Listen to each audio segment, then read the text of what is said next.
Here's Council to lead it off. That first delivery's up high. Council against Bronson in his career, pretty good success. 391, 9 for 23. Last night had an offer, hit into a couple of double plays, 4 ground balls for Council.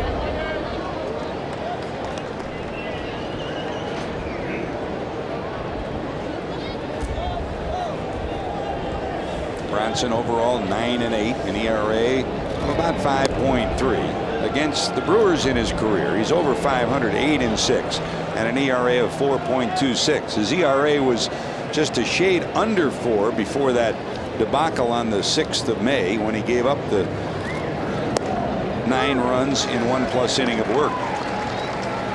That's a strike, and it's 3-1. Council will be followed by Cameron and then Ryan Braun here in the first.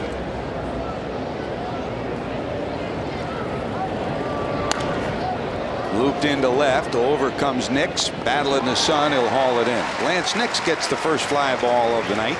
Here is your 4 defensive alignment for the Reds, who come in 13th in the National League out of the 16 teams. They've committed 60 errors on the season. Nixon left, Taveras in center, and Chris Dickerson is back. More on his physical situation next. Encarnacion, Hairston, Phillips, and Votto across the infield. And Ryan Hannigan will catch Bronson Arroyo. It was Hannigan who was on the mound for Arroyo's gem against the Mets. 9 innings, 4 hits, no runs at Citi Field. Here's Cameron, and when we last saw Mike Cameron in the 9th inning, top of the 9th inning, he tried to steal second, was thrown out, and he was very slow getting up. We asked him before the game today what happened. Did he get his head hit? Remember, he'd been involved in a couple of collisions in the outfield, one of them suffering a concussion when he clashed with Carlos Beltran of the Mets in right center field. And he said, no, he got hit in the mouth and his lip was split and he chipped his tooth. They tried to get him out of the game. He said, no, I'm okay, after things cleared up a little bit. Encarnacion knocks it down. No way they're going to get Cameron. So Cameron starts off with an infield hit that bounces out of Encarnacion's glove. Edwin's got to act quickly just to get a glove on this ball. Hit like a shot off the bat of Mike Cameron. We're ISOing him right there. It looks like he's got a chance for it. He just looks like it comes off the edge of the glove. That's the kind of play that if you're a third baseman and if you can get it, man, oh man, it can make your night defensively, get you going a little bit. And now Arroyo has to deal with somebody on base. So Cameron at one time a big time stolen base threat. This year only 4 stolen bases. He's been caught 3 times. The 3rd time was last night. Behind the plate, Hannigan's thrown out 44% of those who have tried to steal. And here's Braun. This is not a Brewers team, Chris, that will run a lot. They'll do it in some of the obvious situations, but Kenny Maka's a money ball guy who, of course, was managing for 4 years in Oakland, twice took him to the postseason. He goes with high percentage batters at the top of his lineup, does not like to run or hit and run a lot. Well, George, if you had the kind of thump that he has in his lineup, I think you would disdain the run right now anyway. I don't think that he hates the run, but I think he doesn't want to make any easy outs in front of Braun or Fielder. Taveras squeezes it. Braun's retired. 2 away, and here comes Prince Fielder. I don't blame him either, because, you know, Mike Cameron, there was a time when Mike Cameron was a legitimate base stealer, but I think those days are pretty much behind him. His best days as a runner are behind him. He still covers a lot of ground out in the outfield, but, you know, when you've got guys who are legitimate MVP candidates at the beginning of every year, like Ryan Braun and especially Prince Fielder, you certainly don't want to run into an out on the base paths. Here's Prince in at 3:15. He hit his 23rd homer of the season last night, gave the Brewers a lead 3-0 early. Yeah, I've watched a lot of BP. This guy today put on a show in batting practice. I mean, not just the distance and home runs and the number of homers, but where he hit them all over the ballpark. Very impressive. And here's an impressive shot to right center. Is the park going to hold it at the warning track? Taveras has it. He'll haul it in. Just missed that one. Another big fly from Fielder. Scoreless to the bottom of 1.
The all-time list of managerial wins, 1,278, 3 behind Whitey Herzog for number 31 all-time.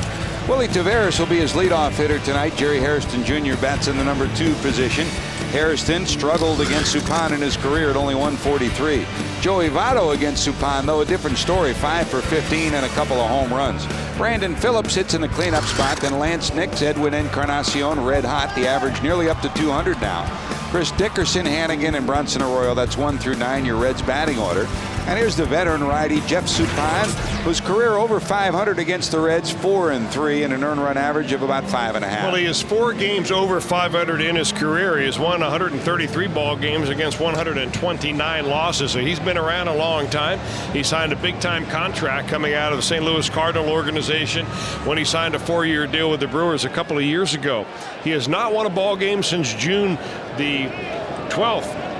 But still in all, he's not pitched all that bad of baseball. Look for a lot of curveballs and changeups from Suppan tonight. That contract makes him the highest paid Brewer. As a Brewer, he's making a shade over $12 million a season in this Milwaukee payroll that clips off at about $80 million. Here's Willie Taveras in at 244, pops it foul, and it's 1 ball and 1 strike. Taveras in his career 0 for 3 against Suppan.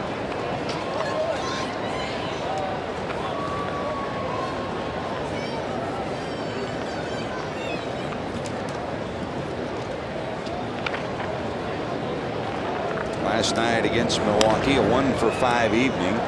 That's a 1-hopper down to Gamble. He zips it across the infield, and Taveras is retired for the first out of the bottom of the first. That'll bring up Jerry Hairston Jr. Here's your 4 defensive alignment for the Brew Crew. Milwaukee comes in 5th in the league, pretty solid defensively. Braun, only 2 errors on the year, made no errors last year. Cameron, usually better than average, Gold Glove caliber at times in center field. Corey Hart, big arm and right. Gamble, the rookie. Hardy counseled the double play combo. You know Ricky Weeks is out for the year with another wrist injury. Prince Fielder improving every year defensively, and Jason Kendall behind the plate. That's your 4 defensive alignment. Here's Hairston. Jerry at 255, 7 homers and 25 knocked in. The Red shortstop again tonight. Last night 2 for 4. Had a double for the Reds in their 9-6 loss. Short hop by Hardy. That's the game of Jeff Suppan. Lots of ground balls, lots of changeups, get guys out on the end of the bat a little bit. And when he's out there, his infielders have to stay alert because he's not much of a strikeout pitcher. In fact, he'll pitch around the perimeter of the strike zone, almost pitch around trying to make you chase a pitch. Perhaps the best way to try to get the Suppan is to be very patient at the plate because he's not a guy to rear back and challenge you. 34 years of age. 16 starts in his career against the Reds for that 4-3 record. This is his 19th start and his first start of this year against the Reds. Started just before the All-Star break on the 8th of July, and St. Louis had a no decision. 5 2/3 innings, 6 hits and 4 runs against his former team, the Cardinals. Here's Joey. Votto hit his 12th homer last night, and it was a big-time shot. He split the uprights, the 2 smokestacks in center field, just above the Toyota Tundra sign.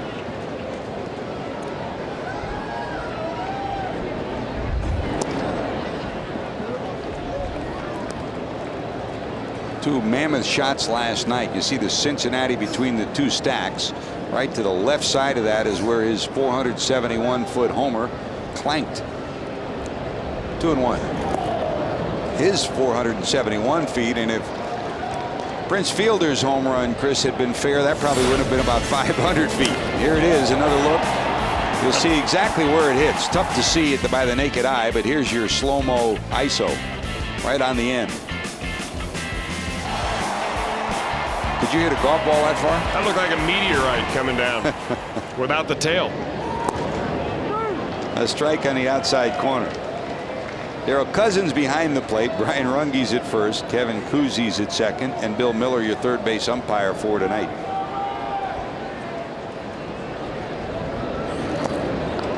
Ball 4. Joey Votto will take a walk. He's had success against Suppan, 6 for 15 and even 402 homers. And here comes Brandon Phillips. Well, Suppan will do that a lot. I mean, he will walk. He'll give you an unintentional, intentional walk when he doesn't feel comfortable with a hitter, doesn't feel comfortable with a certain count, because he knows he's got better success against certain players than others. And he just about has as many base on balls as he does strikeouts.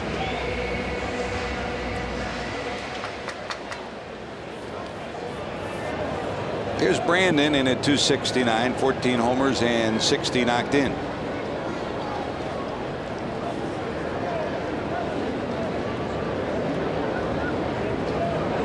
Great to have you with us tonight. George Grant, Chris Welsh up in the booth.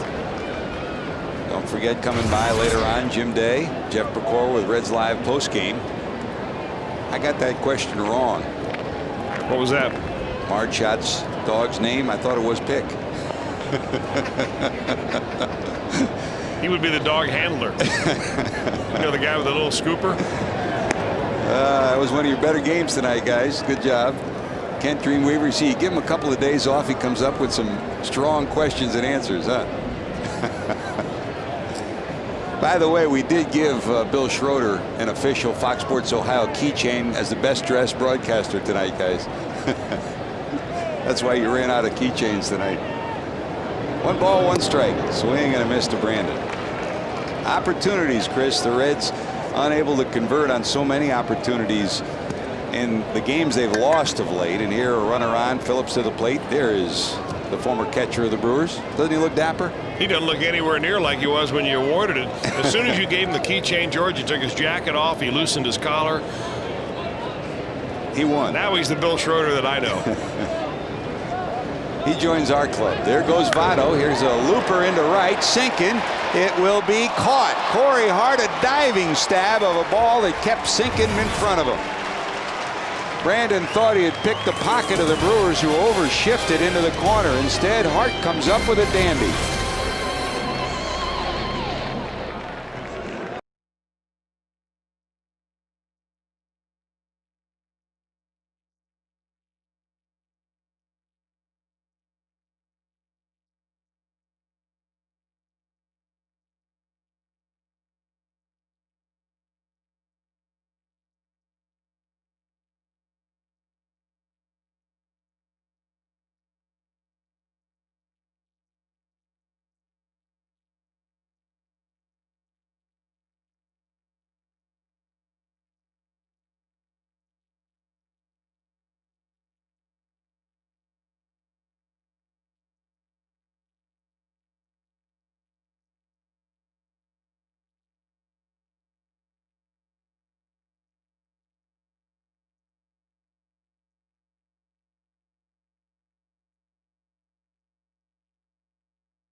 The Reds struggling to get some offense going, and numbers sometimes lie, sometimes they tell the truth. Here's where the Reds fall in averages this season. The figures on the right are the National League average figures. The Reds in batting about 15 points below. Same thing with runners in scoring position and bases loaded numbers. Bottom line, Chris, the Reds are in the bottom third in almost every offensive statistic. Well, we knew that they would be offensively challenged, George, coming right out of spring training, knowing that when you get rid of 2 of your better offensive players in the names of Dunn and Griffey, you're going to need some offense somewhere.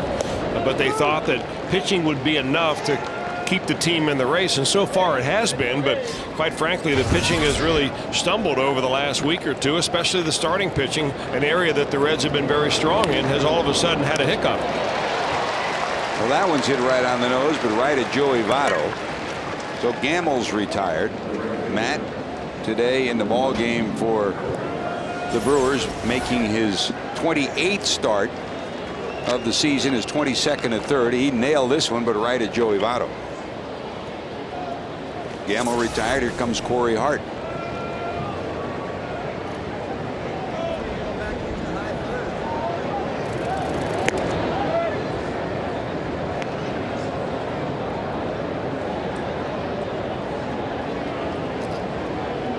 There's Corey in at 256, 9 homers, 35 knocked in, 2 for 4 last night.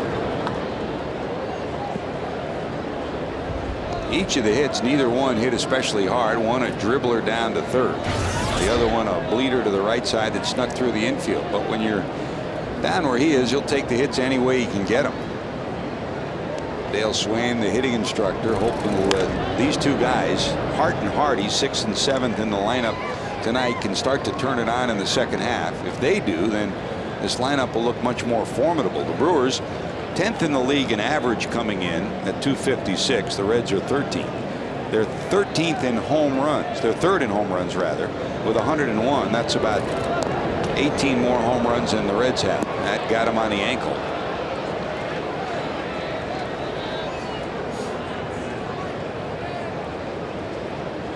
So Hart will march down to first, give us a chance to get the view of the guy behind the plate, Ryan Hannigan, who's catching Bronson Arroyo.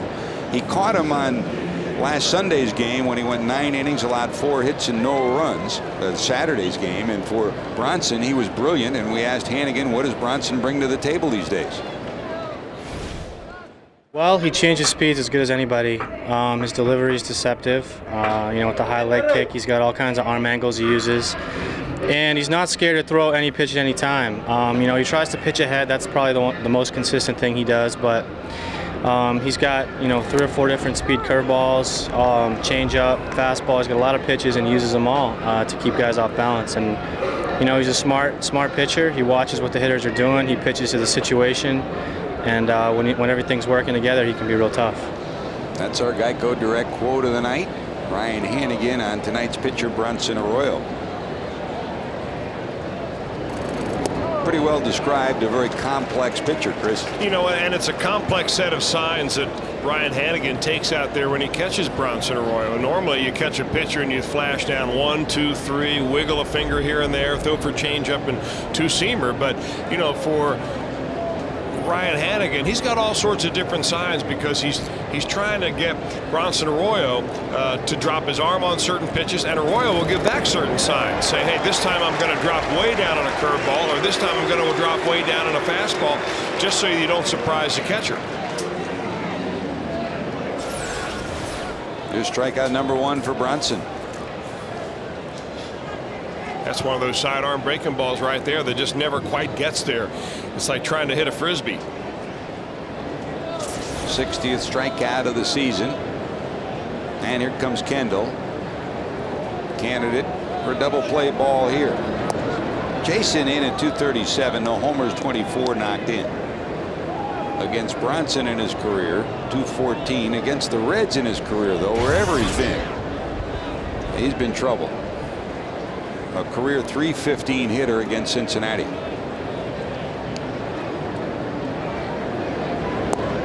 This is one of those times when Bronson Arroyo has to step up and be the stopper right here. The Reds have lost 3 in a row. They've lost 8 of the last 11. He's coming off a good outing. The Reds are playing against a team that has tremendous momentum against them. The Brewers are 6-3. They've outscored the Reds big time this year. And, this is one of these reasons why you signed a guy like Arroyo to a big contract. Say, all right, now's your time to step up and stop a team that has been steamrolling us, it seems like, every time that they take the field. Sometimes it's tough to ask a guy to do that, especially when one of the last few times he saw them, they steamrolled him. But I think he's got a little extra incentive going tonight. Sliced into right field. Under it is Dickerson. He's got it. That'll do it. Kendall flies out. Here we go to the bottom of 2. Nix will lead it off.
I see this beautiful new Toyota Tundra. Well, if a Reds player hits the Tundra or the Tundra sign during today's game, Peggy Gillen of Cincinnati will win it. Register for your chance to win during an upcoming game at your Cincinnati Northern Kentucky Toyota dealers. Came about as close as we could come last night. Joey Votto drilled a 471-foot shot right over the Tundra sign in right center field. The scouts, many of whom were here for last night's game, remarking that hit and the almost home run by Prince Fielder that just curved foul down the right field line that banged down on the street and bounced towards the river. We don't know if it actually got to the river, but Chris, that was hit a ton and a half. It certainly was, George. You know, it was foul, fortunately, but because he's done enough damage to the Reds already. But you know what? The casual baseball fan, you can put me in that category from time to time, likes to see a guy hit the ball like Prince Fielder does. I mean, he put a show on in batting practice today that was unbelievable.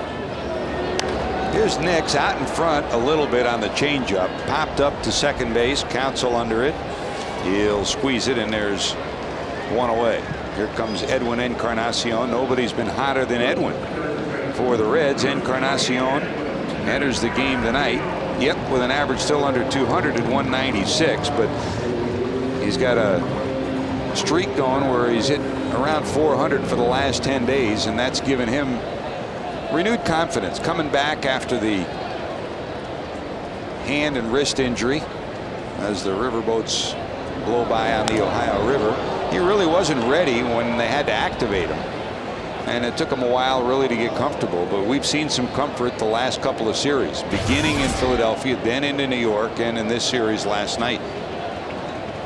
Hit his third homer of the season last evening. There's a dribbler. Gamble will scoop, and he won't make a play. Now, sometimes you do it with a bomb, sometimes you do it with a dribbler. Edwin will take it. Well, Ken Maka's team had their share of those last night. You can say that. They had, I don't know, maybe 6 to 10 infield hits, dribblers like this.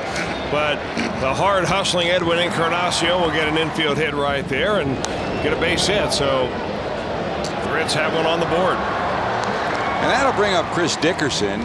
Dickerson, boy, what a difference a day makes. I mean, on Sunday in New York, he dove for a ball and left the game with back spasms, thought it was just a muscular problem in his back, and really he went home, thought he would start to feel better, never did. There's a soft liner caught by Counsell for the second out. Dickerson retired, and it wasn't until he came back yesterday that they began to say, well, what is the story? He said it's just not getting better.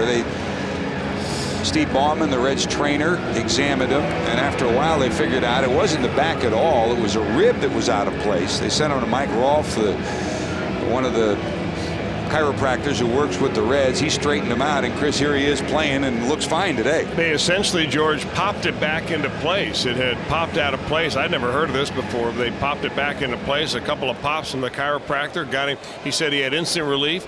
He had spent 2 days during the All-Star break taking muscle relaxants, going to reflexologists and some other massage therapists to try to figure out what was going on.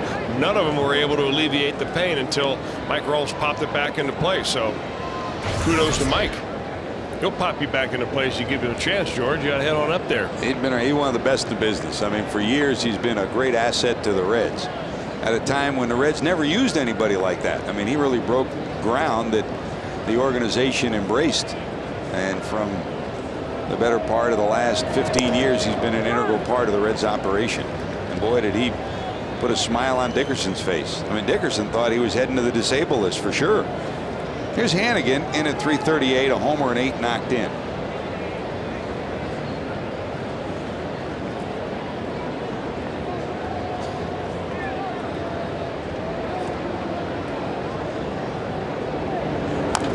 So, Chris, while the Reds did not have to put Dickerson on the disabled list, they still did make a move today. Drew Sutton's been called back up, and the Reds are back down to 12 pitchers as Josh Renicky was sent down.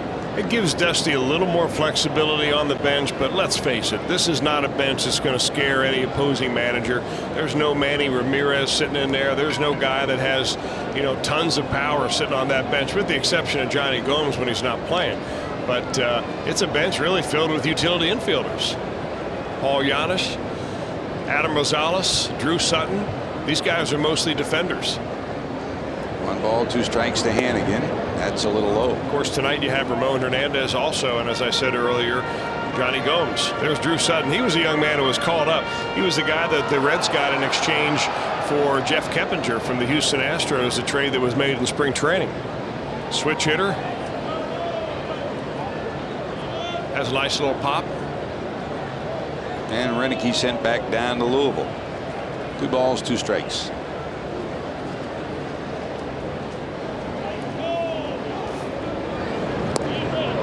Takes a little off again out in front. Hannigan. Strikeout for Suppan. There we go to the 3rd, still scoreless.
Being brought to you by your Cincinnati and Northern Kentucky Toyota dealers. For a dealer near you, visit buyatoyota.com.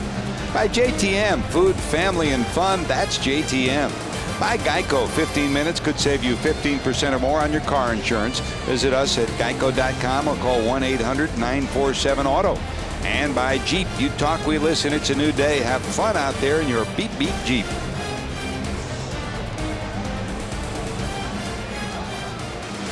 Downtown Cincinnati, the Reds faithful, hoping the Reds can start to turn things around. The Reds started the post All-Star break period 3 games under 500. They lost last night, so right now they're 5.5 games back and 4 games under 500. Their lowest point of the season to this point. The Brewers, with their win, 2 games back of the Cardinals at the start of play tonight. St. Louis is hosting Arizona tonight. Chris Carpenter will get the start. That game just about ready to get underway.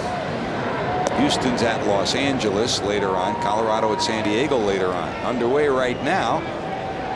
Philadelphia leads Florida 2-1 in the second, and the Cubs lead Washington 2-1 also in the second. Rain delay in Atlanta where the Mets are playing the Braves.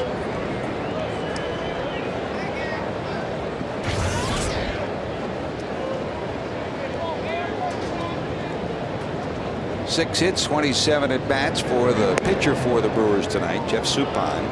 In at .222, no homers and 3 knocked in.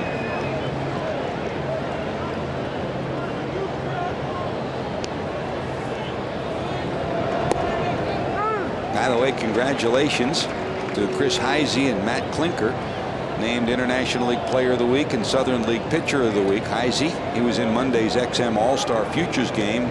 9 for 20 during last week, hit .450 with a couple of home runs. Tell you what, he has just been tearing up the minor leagues. If you don't know his name, Chris Heisey's an outfielder that can really play some defense too. He started out in Double-A. He really tore the league up. They called him up to Triple-A. He's batting 3rd in the bats lineup right now, and to be named the Triple-A Player of the League in the International League is quite an honor. There's a call, strike 3, strikeout number 2 for Bronson Arroyo. 1 away, back to the top of the order. Counsell, and here is our Reds text poll question. Down the stretch, what should the makeup of the Reds roster be? It was 13 pitchers as of yesterday. Renicky sent down to 12 with an extra bench player. Does it make more sense to have the extra bench player or the extra bullpenner? So we're only giving them 2 choices. How about 11 pitchers? Like the old days. Yeah. And sometimes Actually, 10. George, I was left behind one spring training because they broke camp with 9. You never forget that, do you? No, you're not kidding about that. It cost me 4 weeks on the pension. Until there were enough off days gone by, and then finally he got up there. Here's Counsell, fly to left, first time up.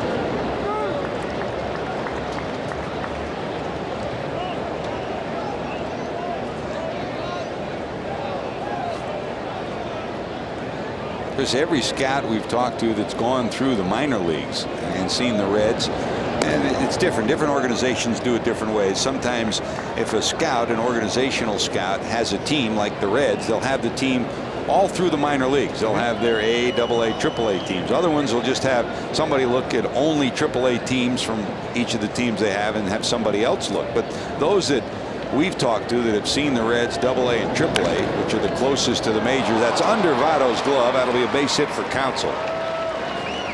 So the second hit for Milwaukee, 1 out and 1 on. They all say the same thing.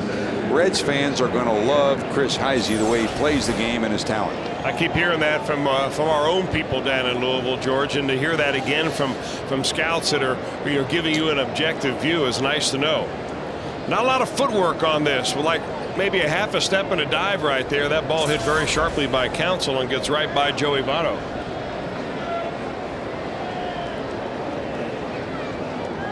So 1 out, 1 on, and here's Cameron.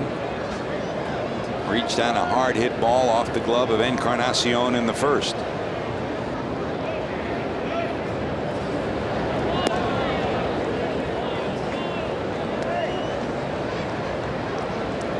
Cameron's had success against Arroyo. Now 8 for 22. Came in at 333, so add a notch to that.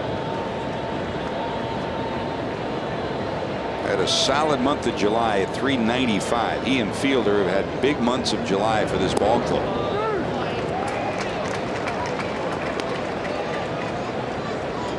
Dusty Baker's been forced, of course, to use a number of lineups. And for Ken Maka, the Milwaukee manager, he by choice uses a lot of lineups. I mean, last night 1 and 2, and that's really true almost every night. He'll flip-flop people from the 8th spot to the 1st spot. This is the 9th different number 2 hitter they've had in their lineup this year.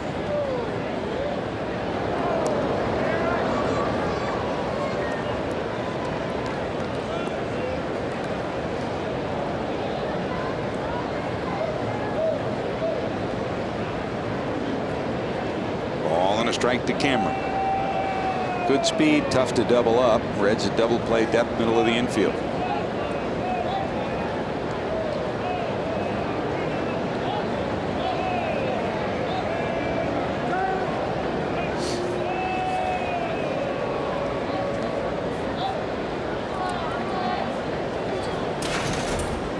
If you sat there and looked at the numbers that surround the Brewers and said, okay, who's the better base stealing threat? Would it be Mike Cameron or Craig Counsell? Normally you'd say back in the old days it clearly was Cameron, who had 4 stolen bases, but these days Counsell is just about as likely to steal a base. He's got 3 coming in. He's been caught only once. Counsell won't steal a base unless he thinks he can pick your pocket. 2 balls and 1 strike here.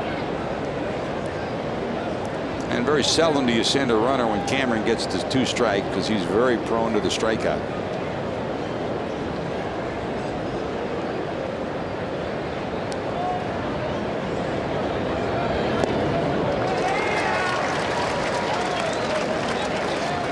That's a changeup from Bronson Arroyo, and he has been throwing more and more of those his last few outings.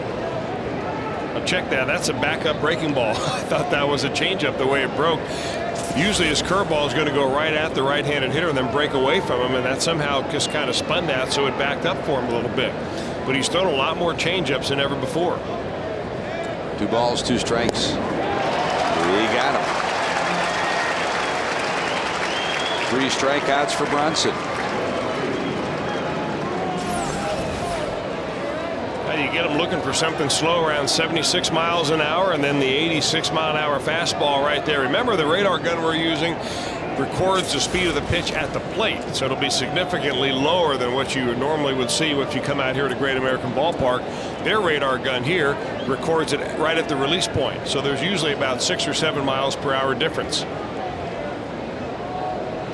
Here's Braun, and really the only way that's relative is more for a fan's view. I think and you always say it, Chris, I mean, the hitters will tell you how you're throwing, and it's changing speeds and locating that's a heck of a lot more important than whatever velocity you're throwing. Although it's interesting, George, there are a lot of major league hitters that want to know how fast a pitcher throws. Derek Jeter is one who's renowned for looking into the stands to a certain individual there who's watching the radar gun, or who has a scout in the stands with a radar gun, and he'll want to know exactly how hard that pitcher's throwing. A lot of hitters like that. I'm not really sure why, because they don't really hit the radar gun. They hit what they see.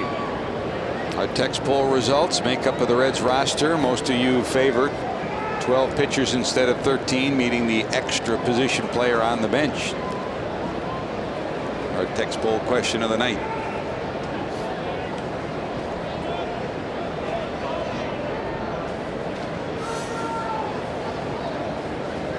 No balls, 2 strikes to Braun. Ryan flied out to center first time up.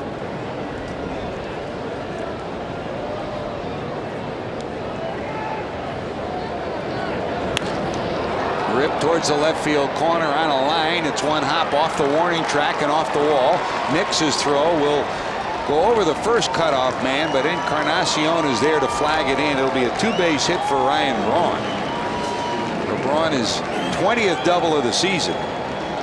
Well, he's done some damage to Bronson Arroyo in the past. He hit a grand slam back on May the 6th when Bronson Arroyo gave up 9 runs in the first inning.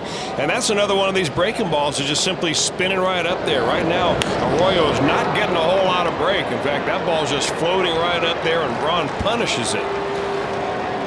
He was in a little bit of a mini slump until last night. Braun was. He was 0 for 16. He snapped that slump last night, and he's picked up a double tonight. And a very wise move right here. Take the bat right out of Prince Fielder's hand. There was no reason in the world why you want to pitch to this guy here. I mean, you put Prince Fielder in the same category at this stage as Adrian Gonzalez and Albert Pujols, the best hitters in the league. This an obvious first base, open second and third and 2-out situation, but even in the less than obvious situations, like bases loaded? Yeah. You put him in the same category as Albert Pujols in that? As Albert, I would, certainly. But the way he hits the Reds, I would agree with you. So Prince has walked intentionally here in the third. That'll load the bases. And here comes Matt Gamble, who lined one right at the first baseman Votto first time up. Yeah, he jumped on the first pitch he saw too. I think Gamble did, and you know, he's a guy that likes to hit the fastball. He's got a lot of pop. His average is not there where they like it to be. They'd love to have him step up and win that third base job. Started the year at AAA Nashville, called up the middle of May after hitting .336 down in Nashville. And not the first time. Remember 3 years ago the Reds called up Ryan Braun in May. Boy, did he take over at third and wound up winning the Rookie of the Year on him. Well, that ball's just not coming out of Arroyo's hand right for that breaking ball tonight. It's kind of spinning up there. No depth to the breaking ball at all. 1 ball, no strikes. Base is loaded, 2 away. There it is. That could be a setup pitch right there. You know, you throw that little cutter, that curveball inside to a lefty, and then you come right back the next pitch with something that goes the other way. He may try to little feather a little changeup on the outside corner right here.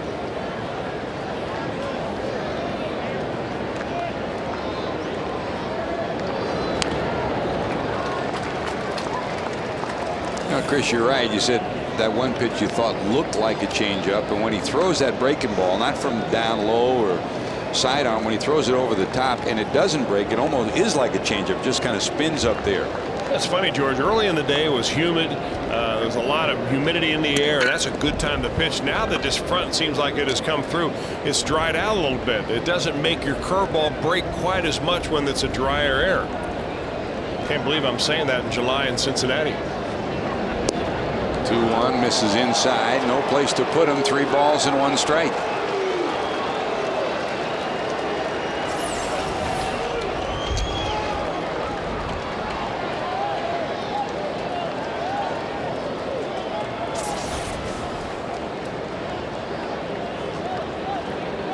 Three balls and a strike with 2 away, and the bases loaded for Gamble here in the 3rd. And the air to left. This will stay in the park. Nix in front of the warning track, squeezes it. Brewers strand 3. They've stranded 5 to the first 3. We're still scoreless.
Coming out to Great American Ballpark to receive your own.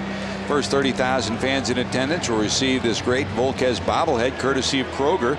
This bobblehead, the 3rd in a collectible set of 4. For tickets, call 381-REDS or go to reds.com. Pretty neat bobblehead for Edinson. The Reds would love to give away the bobblehead. They'd much rather have him back in the rotation. He'll long toss again tomorrow, and if everything goes okay, they're hopeful of getting him closer to throwing off a mound, but it's a iffy proposition. Fingers are crossed in the Reds camp right now that he can come back, but not taking any chances with a young man who should be a big contributor for years for the Reds. Here's Bronson Arroyo hitting in the 9th spot to lead it off, bottom of 3.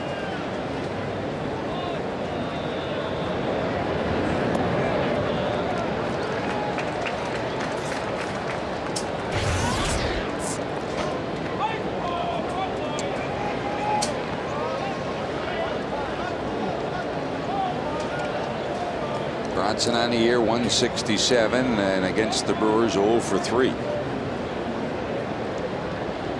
Now, Chris, you talk about playing the game of baseball. It is at times a dangerous sport. There's a fly ball to right. Corey Hart's under it, and Edinson, of course, on the disabled list right now. Well, it's somewhat apropos. We'll give away his bobblehead tomorrow night, and his bobblehead is on the disabled list too. There's one of our contestants with Jim Day, and whoops, sorry. A karate chop to Edinson's bobblehead. Look out. Boy, that was the grand prize, too. That's like wrecking your Toyota Tundra the first night you win it. Hope they gave him an extra keychain and sent him home happy. One bobblehead worth 2 keychains. Is that on the conversion list? 1 away. Bronson flies out. Here comes Taveras, who bounced to 3rd first time up.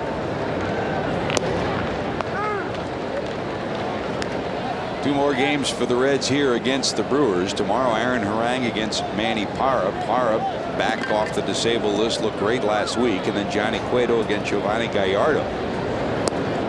Tavares showing bunt, pulls it back. Then on the road to LA. 3 games with the Dodgers. Then off day on Thursday and a weekend series against the Cubs in Chicago.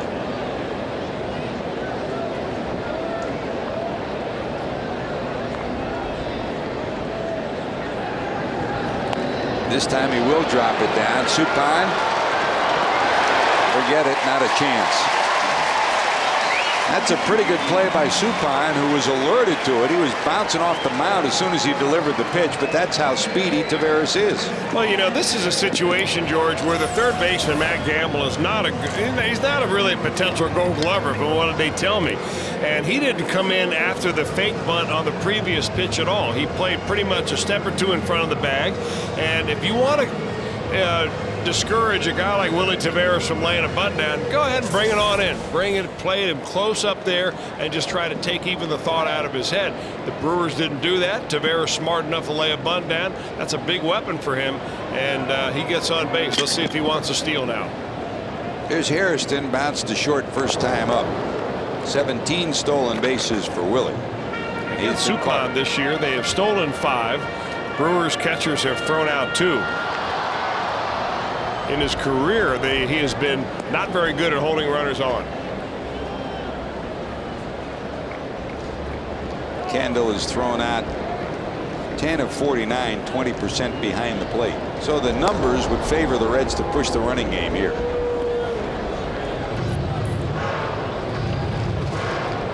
The other possibility here, because Jeff Suppan is not a strikeout pitcher. He's not even a swing and miss kind of a guy. He's a good guy to put a play on.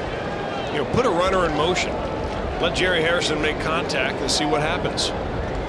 You get your 2 speediest guys on the team running on the same play that way.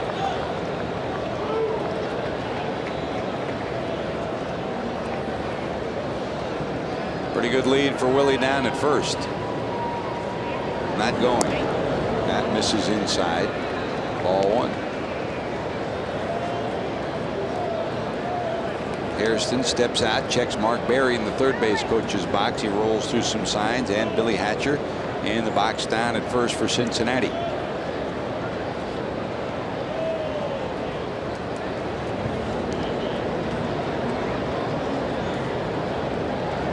Tavares going. Pitches inside. The throw. Got him.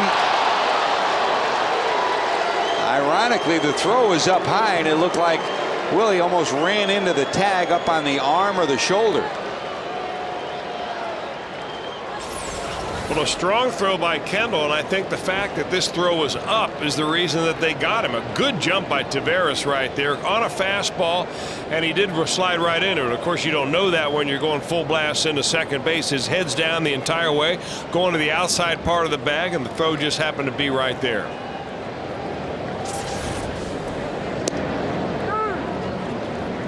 So Tavares is gunned down. 2 outs, nobody on, and here's Hairston.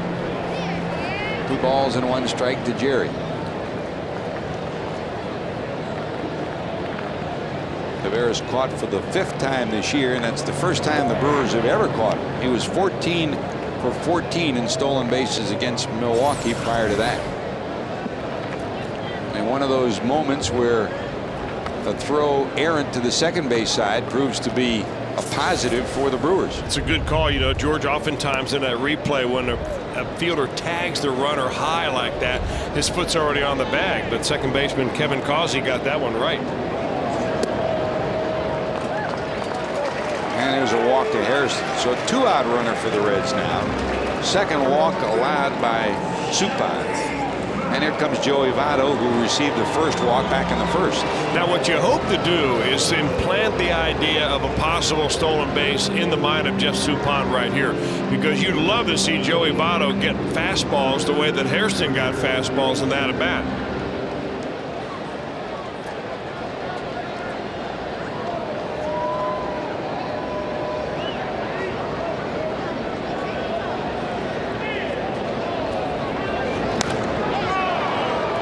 Slapped the other way, foul. or strike one.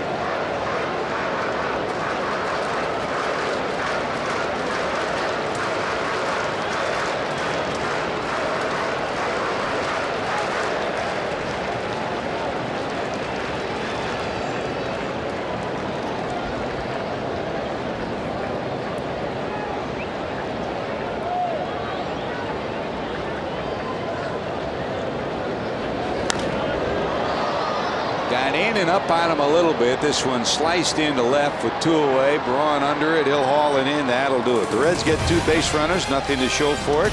We're still scoreless going to the 4th.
You know what that means? Time for our Aflac trivia question. 5 Reds made the National League All-Star roster back in 1979.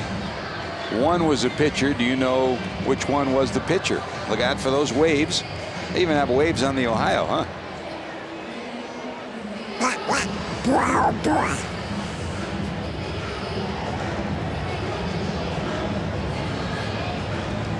Those Jesse's pet ducks. You used to fool me in an elevator when you did that, George, but I've got you now.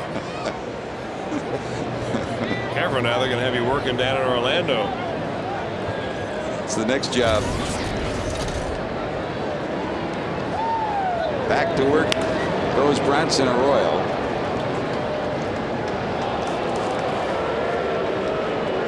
Facing Corey Hart. Hart leads it off in the top of the 4th inning. That 79 All-Star game, what you remember most about it. We were reminiscing the other day. I was doing a radio show talking about great All-Star moments, and I don't know, what are the moments that stick out in your mind? For me, one of them was the Dave Parker throw at the Kingdome. I mean, from right field. I mean, you talk about it looked like one of those golf shots when you follow the ball off the tee. You know, a 400-yard drive someplace. That was the Dave Parker throw. A hard hit ball into left. That's a base hit for Hart. So Hart hit by a pitch first time up, and a leadoff hit here in the 4th inning. Well, it does not look on early observation anyway that Bronson Arroyo has anywhere near the same kind of stuff that he had his last time out against the Mets. This is a much better hitting club than what the Mets ran out there last week. I'll make no doubt about that. But he's given up some hard hit balls. He's been in a stretch position in every inning, and just going to be one of those nights where he's going to have to battle one pitch at a time. There's Hardy. He struck him out back in the 2nd. Showing bunt, popped up. Hannigan's got it, and Hart holds it first. Boy, thank you very much on that one. And I don't believe he was sacrificing. He was bunting for a base hit there.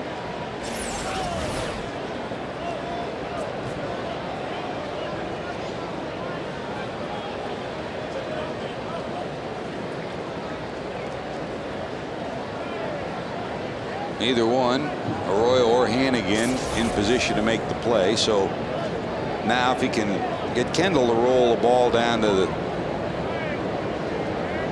his shortstop, he can get out of this with a double play. Kendall flied to right first time up. Jason good at handling the bat. He'll take advantage of the hole on the right side. Steps out. Looks for a sign from his manager Kenny Maka.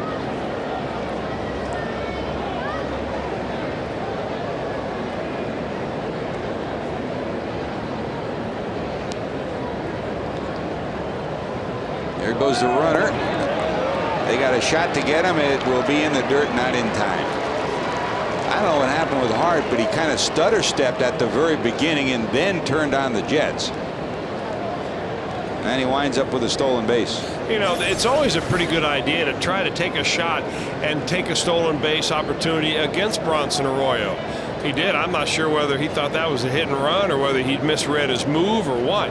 But he did not get a great jump right there. But the odds of you running on an off-speed pitch is very good, because Arroyo throws so many changeups and so many curveballs. He oftentimes does not give the catcher a great opportunity to throw a runner out. Despite that fact, teams really don't run on him very much because he's fairly compact to the plate.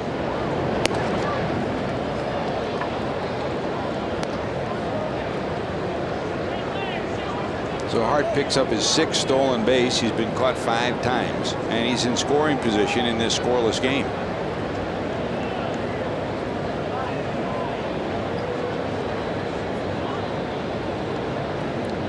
Balls, no strikes.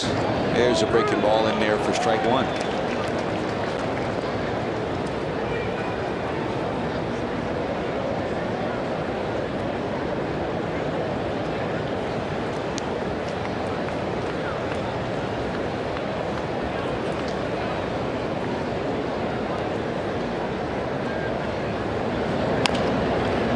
Encarnacion holds the runner over to first in time, and there's 2 away.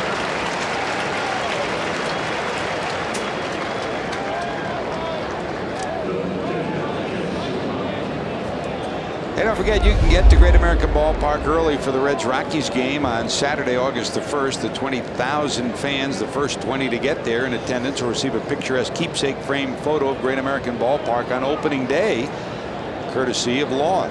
For tickets to this and future Reds games, call 513-381-REDS or visit Reds.com.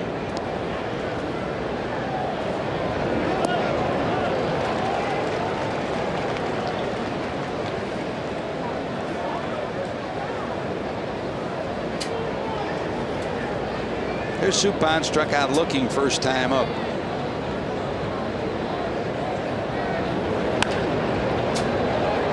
Hairston has it, and that'll do it. So a leadoff base hit, no harm for Bronson. We're still scoreless. Brandon leads it off.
One up, our Mega Millions lottery in Ohio up to $27 million. The jackpot of $27 million in the Ohio lottery tonight. Hope you have a winner in the Ohio lottery.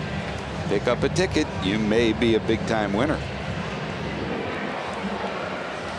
Here we go to the bottom of the fourth. Brandon Phillips, Lance Nix, and Edwin Encarnacion due up to face Jeff Suppan. Suppan walked Votto in the first, gave up an infield hit to Encarnacion in the second, and gave up a bunt hit to Willie Taveras and a walk to Hairston in the third. But so far, he's escaped unscathed.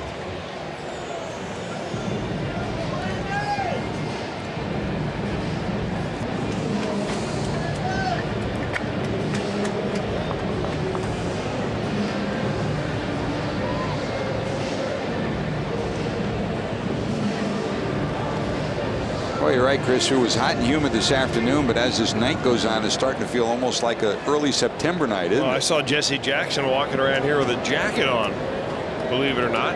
That's because he got it for nothing. Well, it could be 90 degrees, he'd still wear it. Got to patronize your sponsors. Each and every one. One ball to Brandon. He lined to right. The Brewers in their configuration against Phillips pull hard towards the line. He's not quite as far as he was the first time up. And this one hit pretty good to left, but it's going to stay in the park. Under it is Braun. He's got it. One away. Brandon's 0 for 2. And here comes Lance Nix, popped out to second first time up. You know, I'm really curious, George, as to why the Reds tonight are so anxious to swing the bat against Jeff Suppan. He's a guy that when he gets you down to 2 strikes, he still doesn't have much of a strikeout pitch. He's only struck out 1 batter in this ball game, and it was on a 2-2 curveball from Ryan Hannigan. He's a guy that wants you to be anxious up there. The sooner you swing the bat against him, the better odds he has of getting you out. The more pitches you see, the worse odds he has, because quite frankly his stuff is substandard by today's major league standards. So, you know, especially a guy like Lance Nix, who's a good fastball hitter, there's no reason going up there swinging early in the count on a changeup or a breaking ball, a little splitter that he throws, and you feed right into his strength when you do that.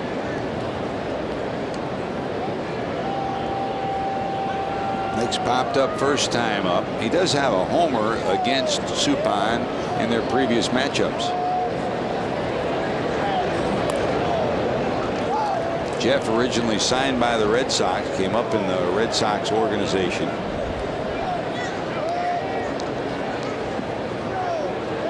First year in the majors, 1995 in Boston, then on to Kansas City, Pittsburgh, back to the Red Sox in a trade. On to St. Louis for 3 years in 2004, 5, and 6, and that's where he rejuvenated his career. Another one of those guys, Chris, that you chalk up to a good reclamation project for Dave Duncan. That's hit hard into center field, a base hit. Well, he finally came in with a fastball, and Lance Nix' patience pays off right there, and he's able to put a good swing on it. I mean, Lance Nix swings entirely differently on a fastball than he does on a changeup or breaking ball. He's got a good fast swing with a lot of power behind it. When he gets a heater, man, he really lays the wood to it. And you finally get him into a point where you have to throw a fastball, and he's there to deliver. One out, one on. Here's Edwin, who reached on a dribbler down the third baseline first time up. You're absolutely right about Dave Duncan and the effect that he had on Jeff Suppan. You know, he was a guy that was kind of a journeyman pitcher, had some decent years in Kansas City, always kind of a fastball curveball pitcher. He got over there with Duncan and the Cardinals, and he convinced him to live and die by the ground ball. Like so many other of his pupils, he really excelled, and that's one reason why. That, and of course the fact that he had a tremendous postseason in his last year with the Cardinals, that he was able to sign such a big contract. He probably should have sent a large thank you note to Dave Duncan on that one. He thanked him personally, and I guess that's it. If you're a hitting coach or a pitching coach and you help somebody turn the corner, that's the great gratification that you feel. Here's a liner into center. Cameron will block it. It gets by him. Here comes Nix around second, going to third. Hill around third. He's going to score. Encarnacion's trying for another triple. He's going to be safe. He got the hand in. The ball beat him, but he got the hand in, and Edwin Encarnacion has another 3-base hit. The Reds get a run out of it and lead it 1-0. Mike Cameron trying to get cute out there in center field and trying to decoy Lance Nix, the runner, to think that he's going to make the catch on a fly. Flashes his glove up just before the ball comes up and hits the ground. First we'll see the swing from Encarnacion, a sizzling Encarnacion, a line drive to center field. He said, hey, I think I got it. But you know what? You get cute, you got to remember one thing. Field the ball, it goes right between the wickets, and by the time Cameron comes down with it, he's going to see Lance Nix come around to score and Encarnacion go all the way to third. They couldn't possibly give him a triple on that, could they? No, that goes as an error. This one high in the air to center. Cameron there, Encarnacion tag in. He bluffs coming to throw all the way in, cut by the first baseman fielder.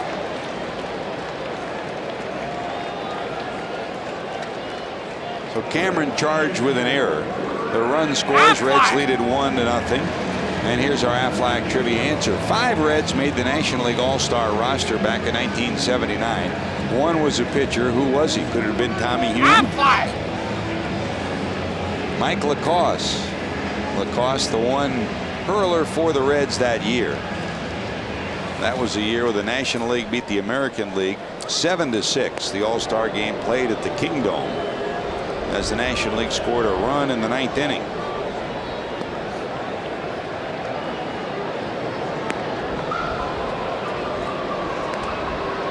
Pete Rose, Joe Borgen, George Foster all played in that ball game along with Mike Lacoste. Rose, of course, a Philly at that time, as they were on their way to the 1980 World Championship. There's a walk to Hannigan. So a 2-out walk, and the Reds have first and third. Mike Lacoste, 14 Major League Baseball seasons, 4 years with the Reds in the late 70s, early 80s, and won nearly 100 games in the 415 games he participated in. Great scout now, Chris, and a guy who loves to talk pitching. He does, George. He's got his own philosophy on pitching that is unique, to say the least.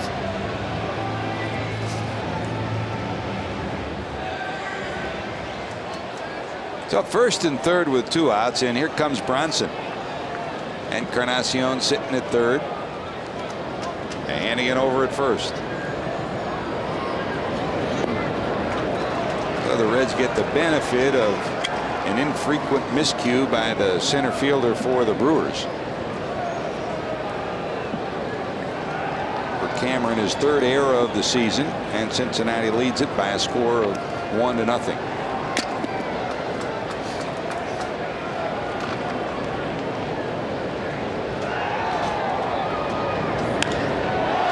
Left center field, Cameron there. He's got it. The Reds will strand a pair, but they get one in to lead it 1-0.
unwind.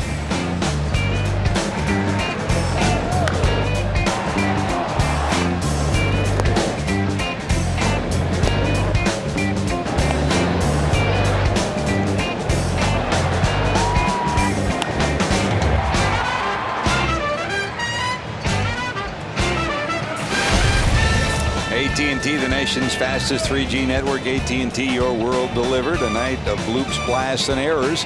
And the Reds, a run, 4 hits, and no errors, lead it 1-0. No runs, 4 hits, and an error for Milwaukee. Matt Sigafus dialing up some highlights for us tonight, along with Lauren White down in the truck. As is always the case, our producer tonight is Brian Hunterman. Our director, Bobby Pennell, joining us for the series here against the Brew Crew.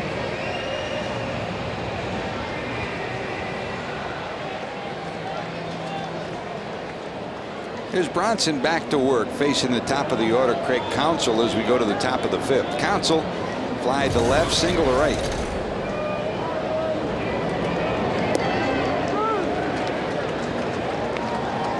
Pirates lead the Giants 1-0 at PNC Park. They're in the 3rd inning. Phillies lead Florida 4-1 in the 4th. Cardinals and Arizona underway, scoreless in the 1st inning. Cubs now lead Washington 3-1 in the 4th, and Atlanta leads the Mets 3-0 in the 2nd. Colorado at San Diego, Houston and LA later on.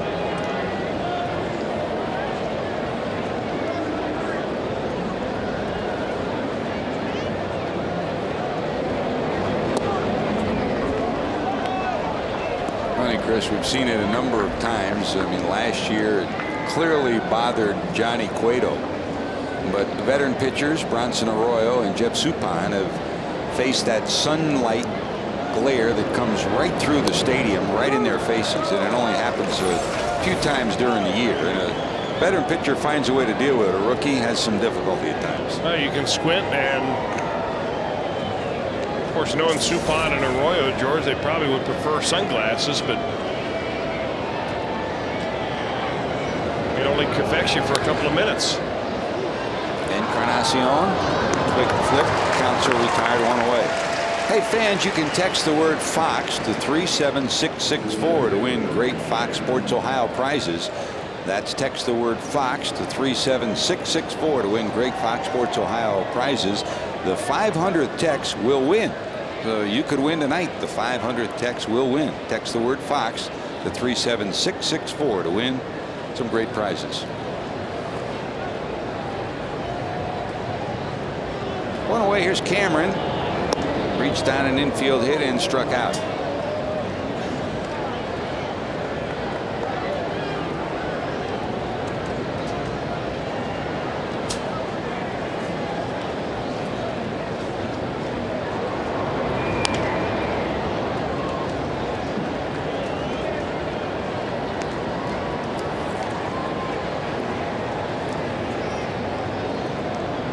Talked about great games of Reds in the past, and for this guy, he was part of a year where the Reds had a magical year. That was 1999. He hit .356 for the Reds that year, had 21 homers, 66 knocked in,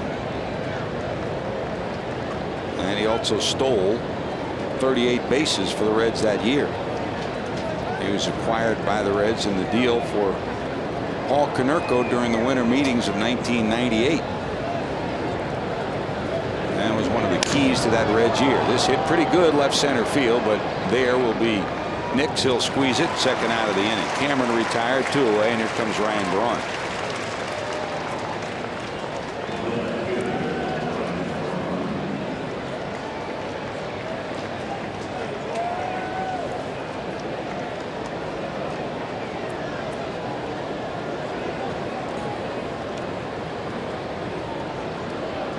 We've talked often about what does it take to put a winning team together. Sometimes it's, you know, veterans who are put together for a few years and come together. I mean, very rarely do you get an aggregation like the Big Red Machine era of the 70s, when everybody came up together, you added a few pieces, then you stayed together for a long period of time. And that 99 year is a great example of veterans like Barry Larkin. Greg Vaughn entered the scene at that time, providing some spark. Cameron was there, and then the young guys. I mean, the Caseys, the Boones, and people like that who were so much a part of it as well.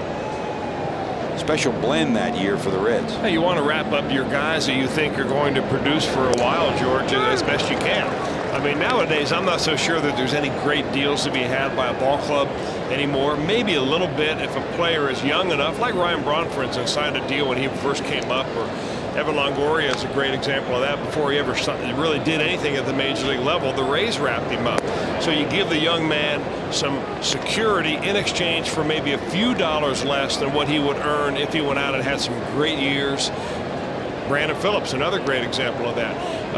But they pretty much project where you're going to be every year with arbitration numbers and so on, and they give you an idea where you're going to be.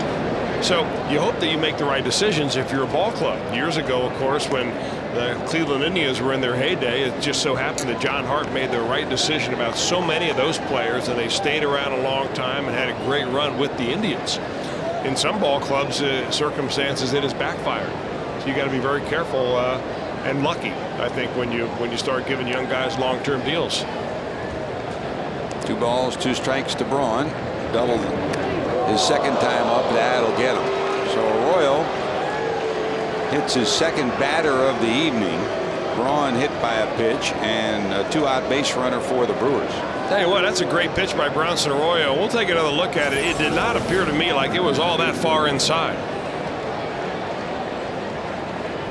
I mean, Ryan Braun makes no effort to turn away from that ball until it's already on him. I mean, I can't say he dives into the ball, because he really doesn't.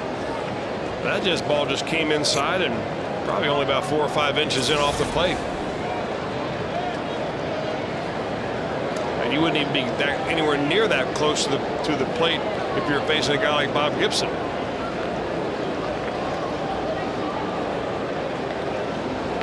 Different era, huh? Oh, yeah. Here's Prince. Intentionally walked last time up to load the bases, and it proved to be a smart move for the Reds as Arroyo got Matt Gamble on a fly ball to end the inning. Yeah, that was not an intentional hit by pitch by Arroyo. Obviously, main reason would be because this guy. You have to pitch to him with a runner on base. I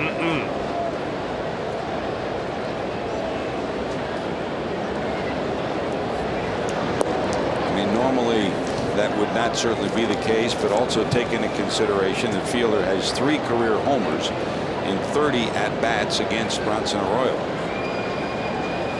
So you're saying he sees the ball pretty well. Yeah. Maybe he'll take him to next year's All-Star game, huh? Big swing. You know what he's trying to do there? Hit one into the river. 2 balls, 1 strike. Wow.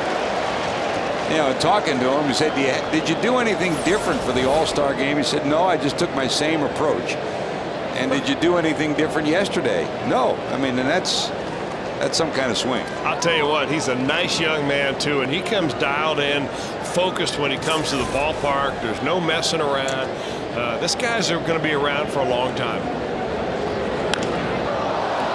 Got in on him a little bit. It's hit to the warning track. Under it, hauling it in is Dickerson, and there's your final out of the inning.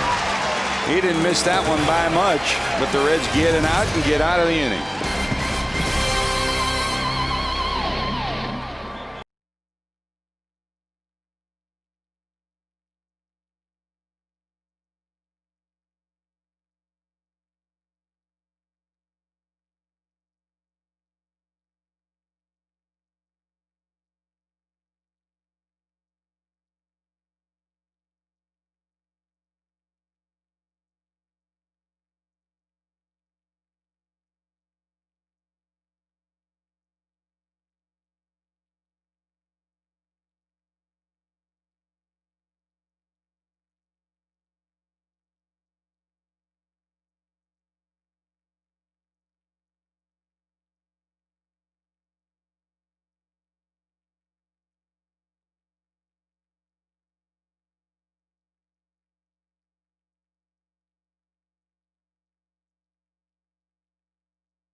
jersey at the game coming up on Sunday, August the 2nd. Arrive at the ballpark early with your friends and family, as the first 10,000 kids in attendance will receive a number 32 J. Bruce mesh jersey. Thanks to Bob Evans. Great seats still available by calling 381-REDS or visit reds.com.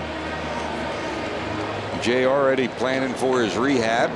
He's got a broken wrist. Will be out for, they estimate, around 8 weeks, Chris. And if everything goes as planned, I mean, you figure by late August he'll be back. But realistically, you can't plan on him until September, probably. 8 weeks is the middle of September. Yeah. So, you know, he's going to be in a cast, not allowed to do anything for a week. I mean, not even ride a bicycle. They just want him to kind of settle the whole thing down. That cast that he has actually goes up beyond the elbow and goes about halfway up into the bicep. So they're really trying to immobilize the whole thing, and they'll take another look at it in a few weeks to see how it's healing up and then kind of go from there. Down to short. Hardy has it in the dirt, and Taveras will be on. Well, another benefit of speed. You know, even a normal ground ball hit to you with Taveras running, you've got to hustle and get it over there. It's an error on Hardy, and the Reds have the speedy Taveras on base. Well, the funny thing was, though, that Willie was just kind of in cruise control to first base, assuming that it was going to be an out, and Hardy really didn't have to rush it. An unusual and rare error for J.J. Hardy. 6th error of the season, as Prince couldn't dig it out, so the Reds pick up a base runner on the 2nd error of the night by the Brewers. And we'll see if Taveras will be off and running with Hairston at the plate, or see if Dusty might put something on here. He's not going. Hairston shows bunt.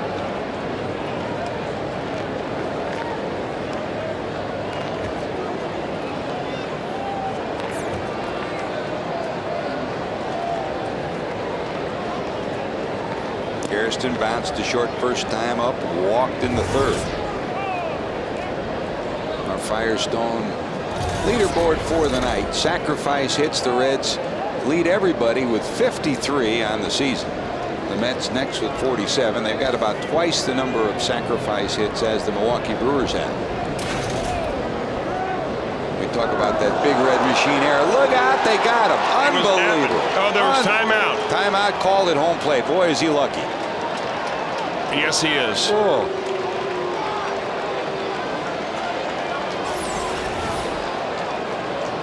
Here's the look at the plate. Time called. And Taveras nailed it first, but time had just been called. And there you have it. Yeah, that's why Taveras said relax right there. So Taveras had already seen time being called. He would not obviously have been picked off had not time been called.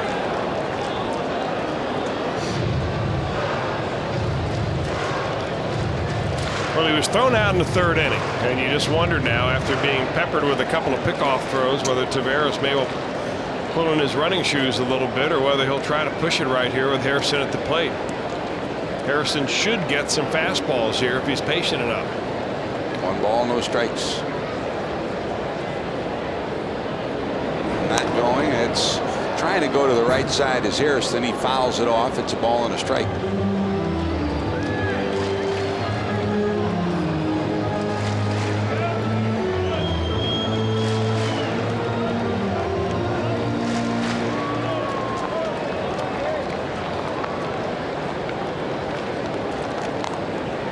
About as good as it gets for a Reds hit and run situation with these two.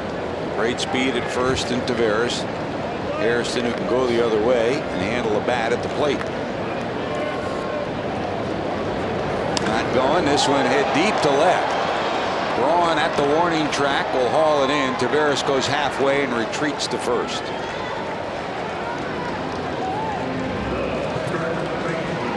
And that'll bring up Joey.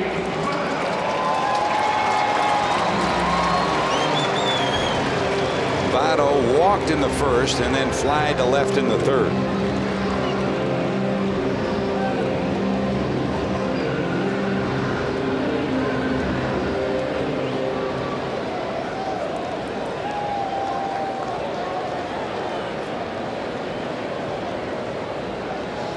Great to see Reds fans around the Reds dugout during batting practice today, and So many of them, Chris, we've seen it every place we've gone with what Joey Votto went through. Not only Reds fans, but fans and other players have sent messages over to Joey. Scouts have sent notes down to him. People from other teams and some fans. One nice young lady in her maybe early 80s behind the dugout saying, "Joey, we love you." And he just had a big smile and a wave to you.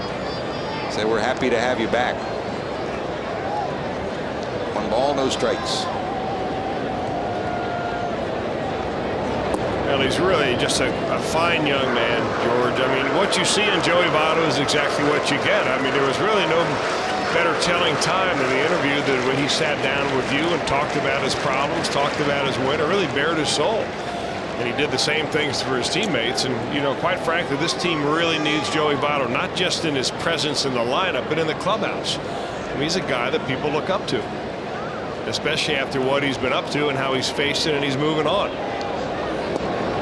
I mean, Joey always had the respect of his teammates, but when he did address them when he came back to the club, some of the men on the club have said that, I mean, they were near tears listening to him, talking to him, and giving him empathy, because that's how much he's respected.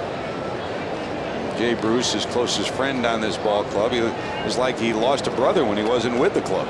And they warm up with each other, toss. There goes Taveras, and that's ball 4 to Votto. So Joey walks for the second time. Taveras down to second. 2 on, 1 out, and here comes Brandon.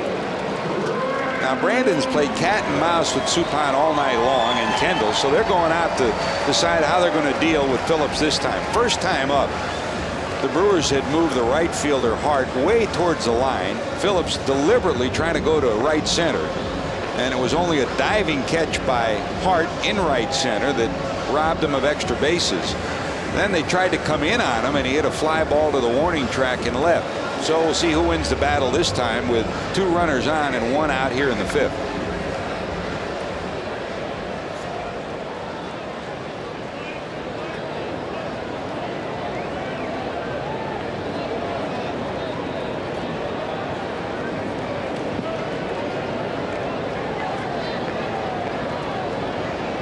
Lance Nix on deck for the Reds.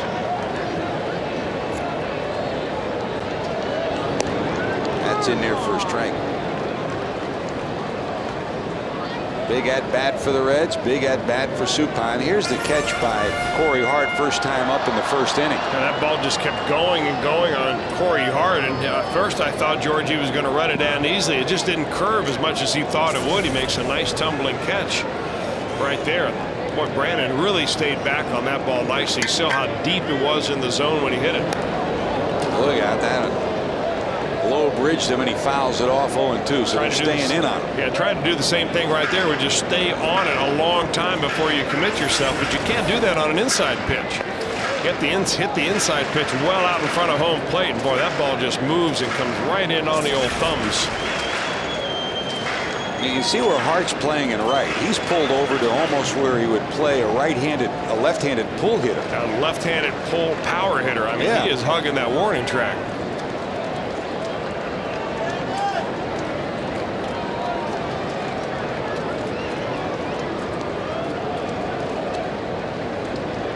Balls, 2 strikes. Down to 3rd. It's a foul ball. Not by much. That's how quick his hands are. Fooled a little bit. He's still got the head of the bat down and bangs this down the 3rd base line.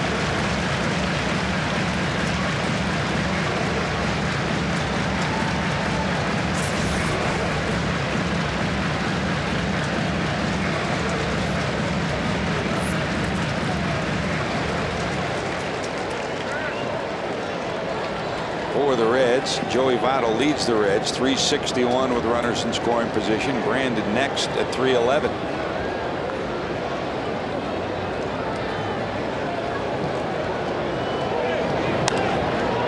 Slice to right and almost in his tracks is Hart. Taveras tagging at second. He bluffs and the throw will be cut. So 2nd out of the inning, and here comes Lance Nix. And here comes a reminder, the Reds and Subway restaurants are teaming off to offer you a great deal. The $5 Fielder's Choice for a limited time at Subway restaurants. Choose from a $5 foot-long sub or a $5 fresh value meal featuring 8 great subs. Either way, you're a winner. Subway, eat fresh.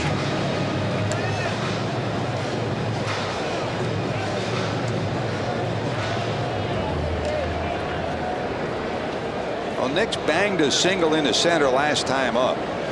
And he scored when Encarnacion followed him with a solid single to center that got by Encarnacion, went all the way to the warning track. Encarnacion wound up at third, and Nix wound up scoring. That'll kick away. Taveras going to third, but Votto will hold it first.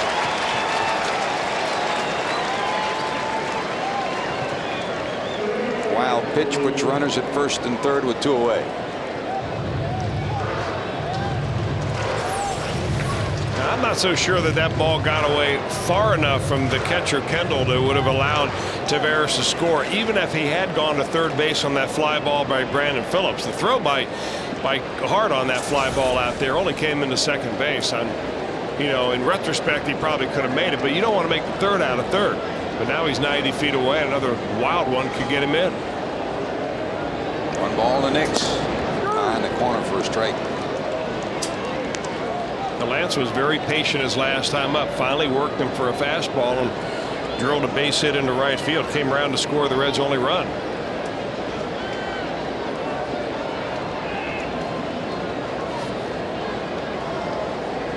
Dusty leads at 1-0, trying to put 1 or more on the board here in the 5th. Sliced into left. That'll get a run in. Good job by Lance Nix. Patient the first time, patient the second time. He's 2 for 3. Yeah, the error to lead off the inning comes around to haunt the Brewers, picks the Reds up.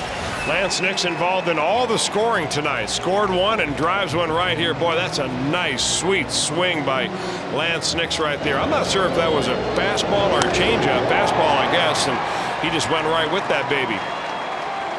That's the kind of thing that Brooke Jacoby sits around the batting cage and preaches for hours at a time. And it has to be very satisfying when finally one of his guys comes up and does exactly the way he drew it up.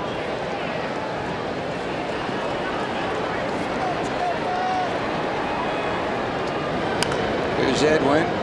Hopped down the third base line into the dugout and foul for strike 1. Encarnacion reached on a infield hit in the second. Singled to center in the 4th inning. Wound up on third when the ball eluded Cameron for an error. Jacoby and Taveras talking about his at bat.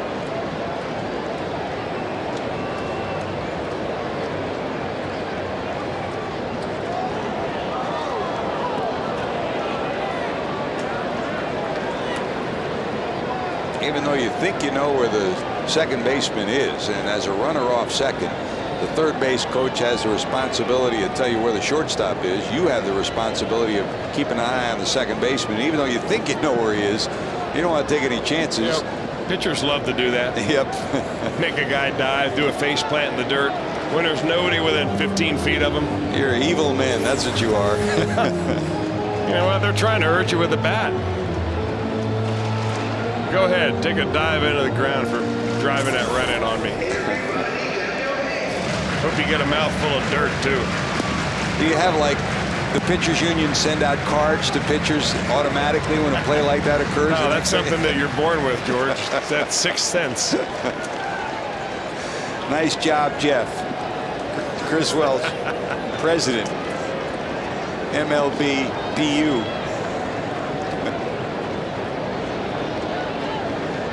No balls, 1 strike to Edwin. That's in there for a strike. 0-2.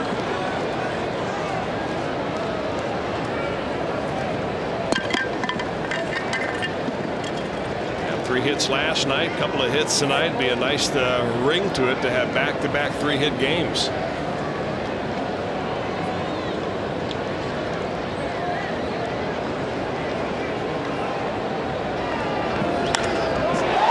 Yes, he does. His 3rd hit of the night. Here comes Votto around third. He'll score, and the Reds lead at 3-0.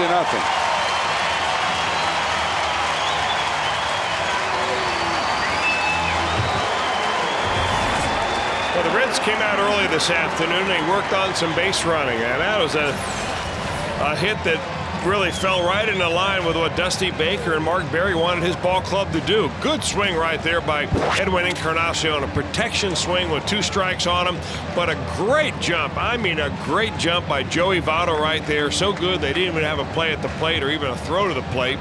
You get a good lead at second base. You're aggressive. You're anticipating a base hit. And when you do that, you get a lot closer to third base on a base hit, and you're ready to score. Instead of just trying to go station to station, you play a little more aggressive base running. I think the Reds coaching staff has noticed over the last couple of months that early in the year they were very good going first to third, second to home, and they've kind of slacked off a little bit. They're trying to get that aggressive nature back into the base runners. Well, here comes Dickerson, who lined to second, fly to center, 0 for 2. So an error, a walk, a base hit, and a base hit. The Reds have played add-on here in the 5th, and they lead it 3-0. Off the end of the bat, blooped into left center. Cameron calling.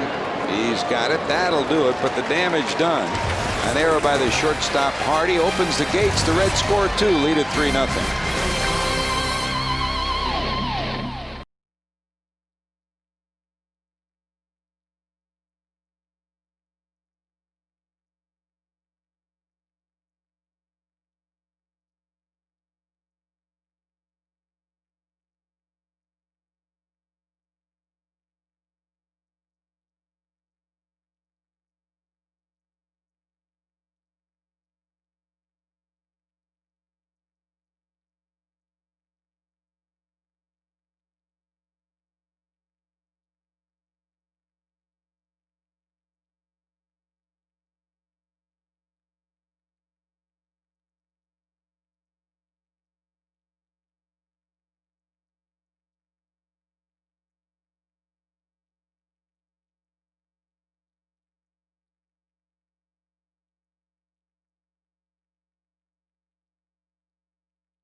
Ohio. Jim Day with you, and not the type of news I hope to bring you on this night, but fitting that I'm sitting in the press box or the broadcast level, because when you think of press or broadcasters, I think of Walter Cronkite. Unfortunately, CBS News has announced this evening that the most trusted man in America has passed at the age of 92. And you want to talk about broadcasting pioneers, you can count them on one hand. He's on that list. In fact, he might be the head of the class. George Grand, Chris Welsh, as this broadcast business changes and evolves over the years, they don't make them like him anymore. Rest in peace, Walter Cronkite. Thank you very much, JD. You're right. I was very blessed when I worked for CBS in the 1970s in New York. Our newsroom was just down the hall from his office as Bronson Arroyo delivers to Matt Gamble. And on a regular basis, I'd walk in there. He'd be in there early. And you walk in there and just talk. I mean, I learned a lot from Vin Scully. He was a mentor for me. He taught me always to honor the game. And Walter Cronkite taught me always to put the news first. Not you, your personality, or your ego. Put the news first. And just a prince of a person who was the heart and soul of CBS News and the heart and soul of CBS, really. I mean, we grew up watching him, right? You know, George, I think it was you that told me the story about Walter Cronkite, that when Walter Cronkite, on his rare days that he was not on the news, they would say Walter Cronkite is away on assignment. And little did I know at the time, growing up, he was away on assignment. Someone would fill in for him. And you told me years later that he had a boat, a sailboat named Assignment. And that's exactly where he would go off. That's exactly where he was. Leave it to Walter Cronkite to come up with something that clever. Here's Matt Gamble leading it off in the 6th inning. You know, and once there's a call, strike 3. Gamble retired for Bronson Arroyo, first out of the 6th inning. Bronson gets strikeout number 4 on the night. One away here in the 6th. Here's another look at a picture-perfect delivery that tails back and clips the inside corner. When I was covering the America's Cup races, and Walter loved to sail. I mean, he would spend a good deal of the summer out on his boat. And I was doing a special on the America's Cup. That's when Ted Turner was defending, one of the defenders for the United States, and he finally got outdistanced by Dennis Conner for the first time. And there was talk, what happens if the New York Yacht Club, which was the home yacht club for the America's Cup for 120 some odd years, and Walter said, well, you know, the history has it that the America's Cup sits in the trophy room at the New York Yacht Club in New York City, and if and when a skipper ever loses it, it'll be replaced by the skipper's head. That's Walter. What a great man, a great broadcaster, yes, but a great American. Swing and a miss. Corey Hart's retired. How about that? Back-to-back strikeouts. That's 5 for Bronson. Well, very quietly, Bronson Arroyo is out there dealing tonight. Didn't look like he was going to do so early on. The Brewers were centering the ball. They were hitting him well, but boy, he's got that curveball that was disappeared for him. It was really a non-factor in the first couple of innings. He's got that big boy breaking now. There's another strike to J.J. Hardy. Hardy struck out, popped out 0 for 2.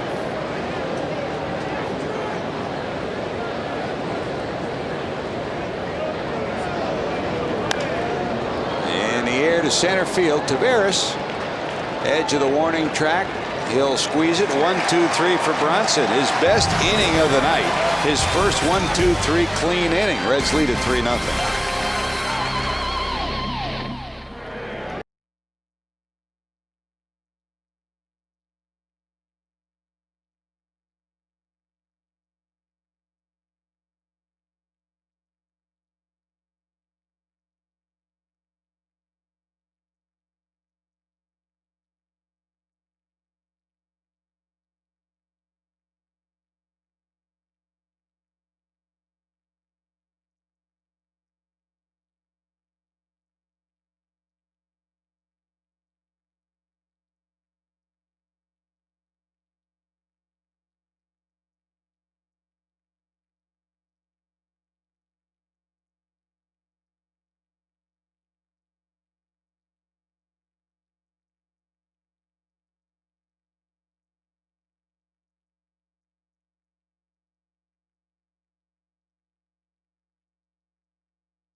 Now it's time for the Coors Light Freeze Cam. Edwin Encarnacion at the plate. A line drive to center field. Trying to bluff and fake a catch is Mike Cameron, and as he pulls up and tries to glove it, what happens? Right through the wickets behind him for an error. The Reds get a run out of it. Nick scores, and they lead it 1-0. Our Coors Light Freeze Cam brought to you by Frost Brewed Coors Light. And Chris, usually when an outfielder does that, it'll come on a bloop that's not hit that hard, so the ball will take a soft, solid bounce, but that was a line drive that just skipped past him. Well, he was trying to make sure that the runner didn't go around to go to and it was Lance Nix. He wanted to make sure that Lance Nix did not go from first to third on that, so he tried to make Nix hesitate by flashing his glove up, make believe he was going to make the catch first. But you know, we've seen some 2 odd errors tonight. One by J.J. Hardy, rarely makes a throwing error, and rarely does Mike Cameron, at least in the old days, make very many errors in center field. So Supan's been victimized. Here's a hard hit ball by Hannigan. That's a base hit. Rounds first, and he'll hold there. So Hannigan's first hit, he leads off the 6th inning with a solid base hit. He's 1 for 2 and a walk. And here comes the pitcher, Bronson Arroyo, who leads the Reds with 9 sacrifices this year. And of course, the Reds lead all of Major League Baseball with 53 sacrifices. There's the duo. Bob Uecker and JB, Johnny Bench. Two Hall of Famers. JB, of course, will be up in Cooperstown next week for the Hall of Fame induction ceremony. Show and bunt. Bronson. They'll get the out at first. That's 10 sacrifices for Bronson this year.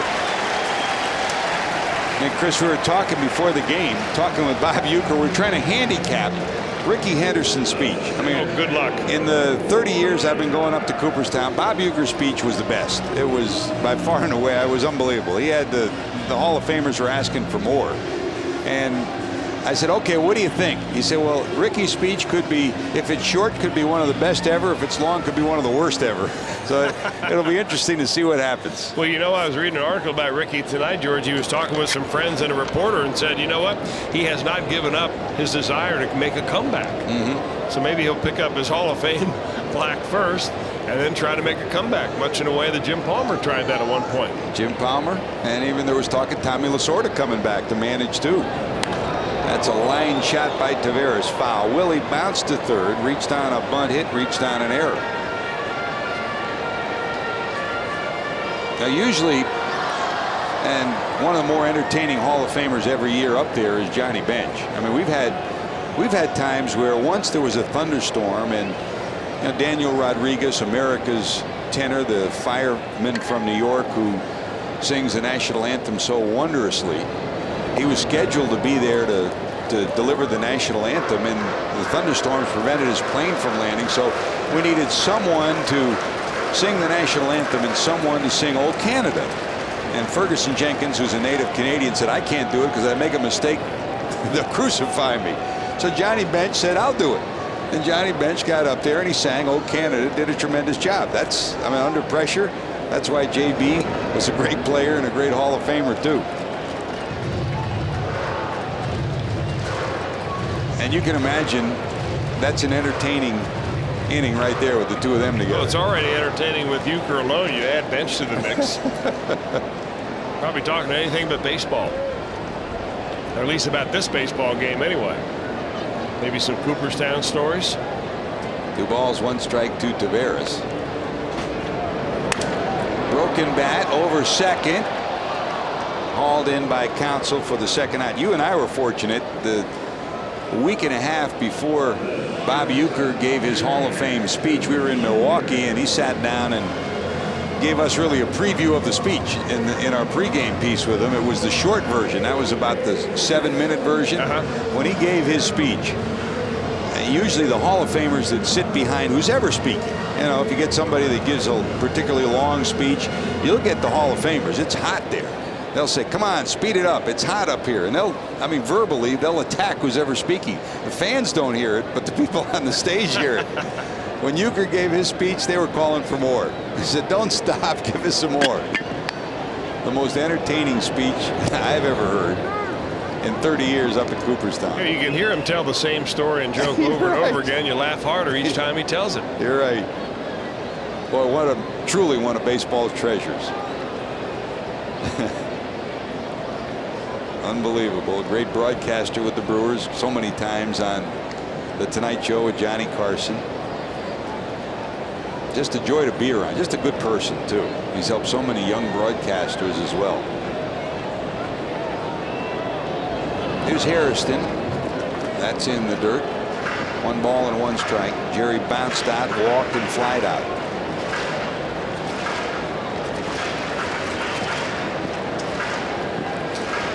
Reds fans, for great tasting food and family fun, pick up JTM Philly kits, burgers, or delicious barbecue from your favorite grocer. JTM Food, family fun.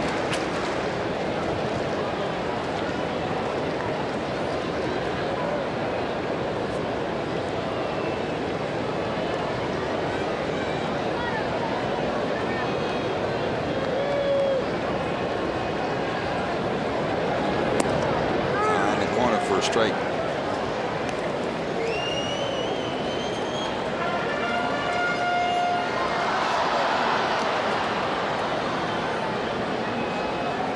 Reds scored in the 4th. Base hit by Nix, base hit by Encarnacion, and the error by Cameron allowed him to score. Then in the 5th, Taveras reached on an error by the shortstop. And after a walk and 2 more base hits, 2 more runs scored. So both of those runs were also unearned. So all 3 runs unearned tonight against Jeff Suppan.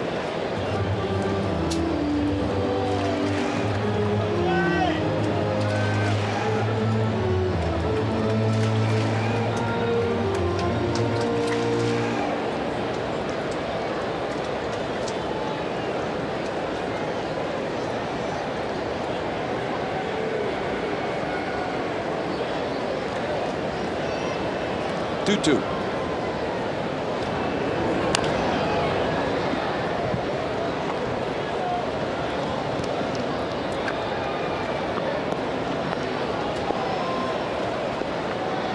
Hairston hanging tough, trying to find a way to get Hannigan in from second.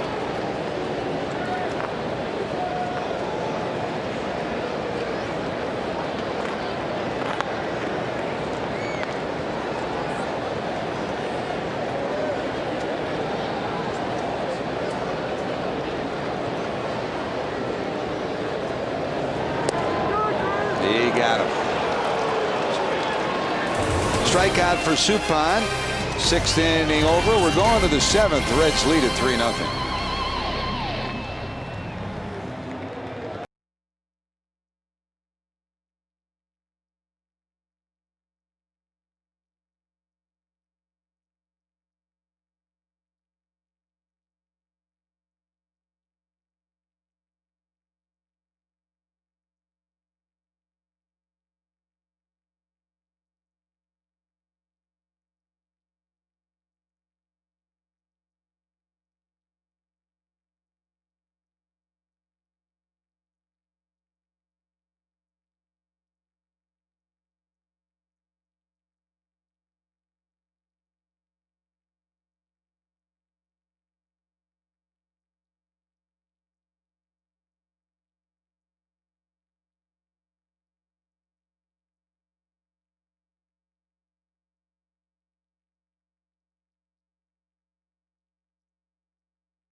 Summary, the Reds lead at 3-0. Edwin Encarnacion drills one to second. It gets through Cameron. Nick scores. It's 1-0. Cincinnati has the lead. Then Nix plants a base hit into left to make it 2-0 as he knocks in Taveras, and Edwin does it again. A base hit to center makes it 3-0. And the Reds have a lead for Bronson Arroyo. Meanwhile, Bronson's danced the tightrope all night long. He's gotten the pitches he needed. In the 6th, he strikes out 2. 5 strikeouts for Bronson. As we go to the 7th inning, he is not allowed a run and only 4 hits against the Milwaukee Brewers. Bronson trying to win his 10th. No runs, 4 hits, 2 errors for Milwaukee. All of the runs unearned by the Reds. Well, he has retired 8 of the last 9 batters he's faced. Arroyo has. The only one reaching base was Ryan Braun with a hit by pitch in the 5th inning.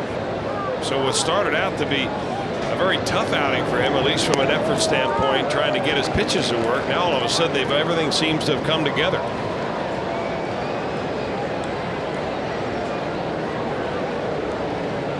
Get by the 1st inning and it's a different world for Bronson. And he got by the 1st inning tonight. There's a dribbler down the 3rd baseline, off balance throw. Not in time, pulled him off the bag. We'll see how they scored. If it's a hit, that's an 8-game hitting streak for Jason Kendall.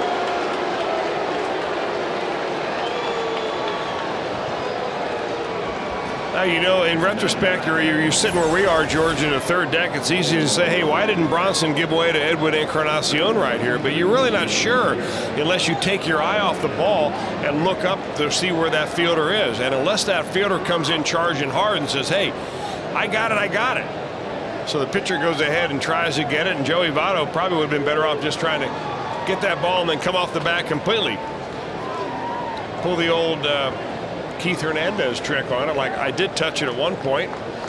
Now I'm going to throw the ball around the infield. That's got to go as a base hit. Scored as a base hit. Ron Roth, the official score. No, now they've changed it to an error. You've got to be kidding me. They're charging Bronson with an error. Obviously, Ron Roth never pitched. Trying to make that play. So that'll be a card from the pitchers union tomorrow. That's my old coach there. I didn't teach him very well, did I? There's Jody Garrett to pinch hit for the pitcher Suppan.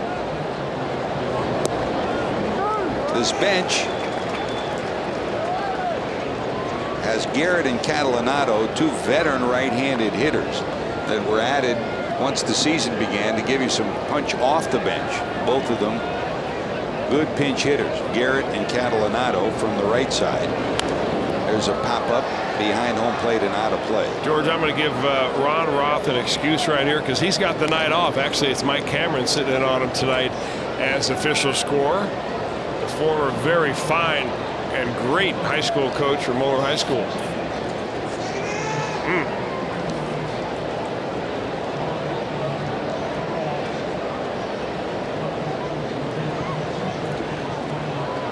One ball, two strikes to Garrett, hitting for Suppan. You know, knowing that it's Mike Cameron doing the official scoring tonight, you think it was hard for him to lay an error on the Brewers center fielder, considering his name is also Mike Cameron?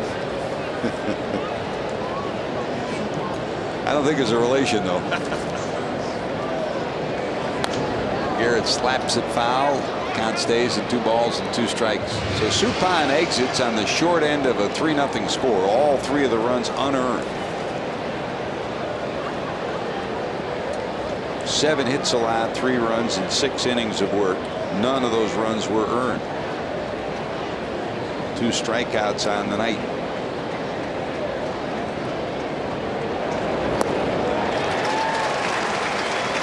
And there's a strikeout for Bronson, number 6 on the night for him as he strikes out Garrett.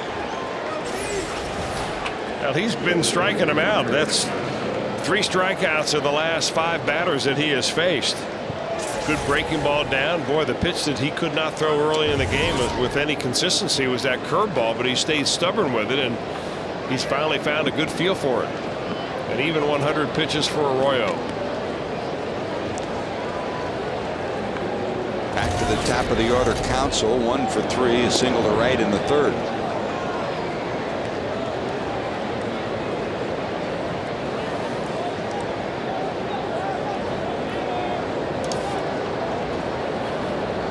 Counsell steps out, checks his third base coach Brad Fisher for a sign, then steps back in.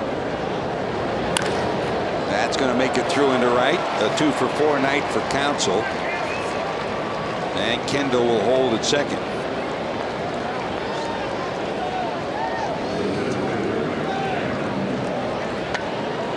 Ken Maka, 414 major league wins, including 4 years in Oakland. And Central versus Central, he's got his club at 24-15, 9 games over 500 with the best record within the Central Division. The Cardinals are next, 6 games over 500. The Cubs 3 games over, and the Reds now 2 games over 500 in the Central. Both the Pirates and the Astros have taken it on the chin from those other teams.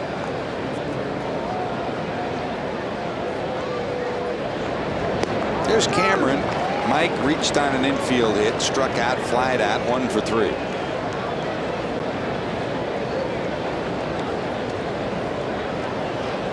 Arroyo knows he's got to be cautious with him. In his career coming into tonight, he was .333, 7 for 21 against Bronson.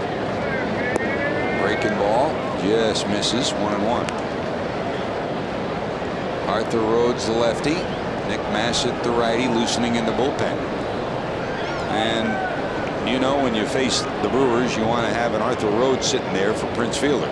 If you have to pitch to him at all.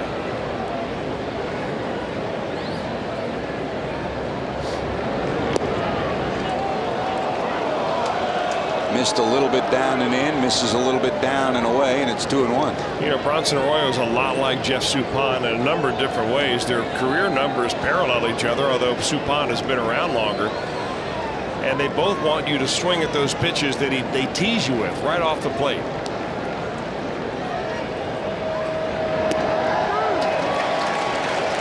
If you didn't like the fast one, I'll give you the slow one. Slow, slower, slowest.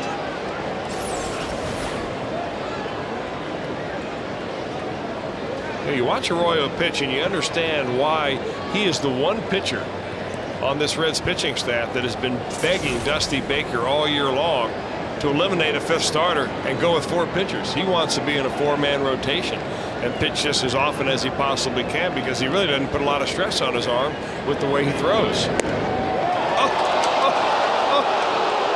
Oh, he wanted that one, doesn't get it.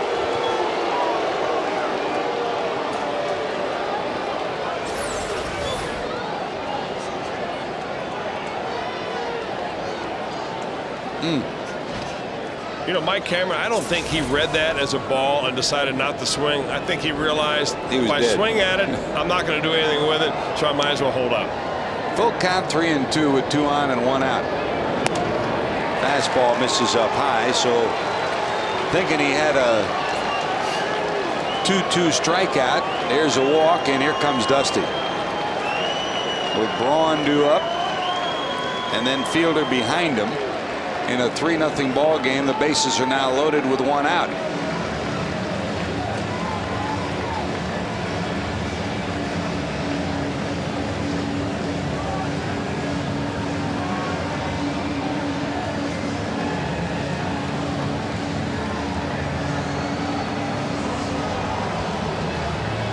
Well, that'll be it. Bronson will be on his way out. Here comes Nick Massett in from the bullpen. Bronson now he's sending him back. Massett was on his way in. Dusty, I didn't think he had made a move, but when they opened the gate, Massett was on his way in. Now, Ken Mocker was halfway up the dugout steps in the Brewers dugout saying, all right, he's looking around to Willie Randolph. Did the umpire make a motion? Because that is the official word, is when the umpire motion's out there. I haven't seen that happen in a long time. Maybe ever. Where you get a guy halfway into the outfield ready to come in and they wave him back and say, nah, hang on there. Maybe we'll call you later. Don't call us, we'll call you. So Dusty asked the question. Bronson must have given him the answer he wanted, so he's going to get a chance, and we'll see how it unfolds. Bronson facing Braun. Braun flied out, double to left, and hit by a pitch. No place to put him. Bases loaded, 1 out. Ryan Braun, .310 coming in, 16 homers, 58 knocked in. There's a bouncer wide to third. They'll get 1 at second. That's all. A run will score. And they're calling the runner out at second, and they'll call a double play on interference as Cameron slid across the bag and leveled Phillips at second base. Maka will come out and argue, so they'll call it a double play. The inning is over, and just like that, the Bronson Arroyo move pays off. He gets benefit of this. We'll show you more when we come back. Now it's time for the 7th inning stretch presented by Cincinnati Bell.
assist of the game, and boy, what an assist. Encarnacion to Phillips.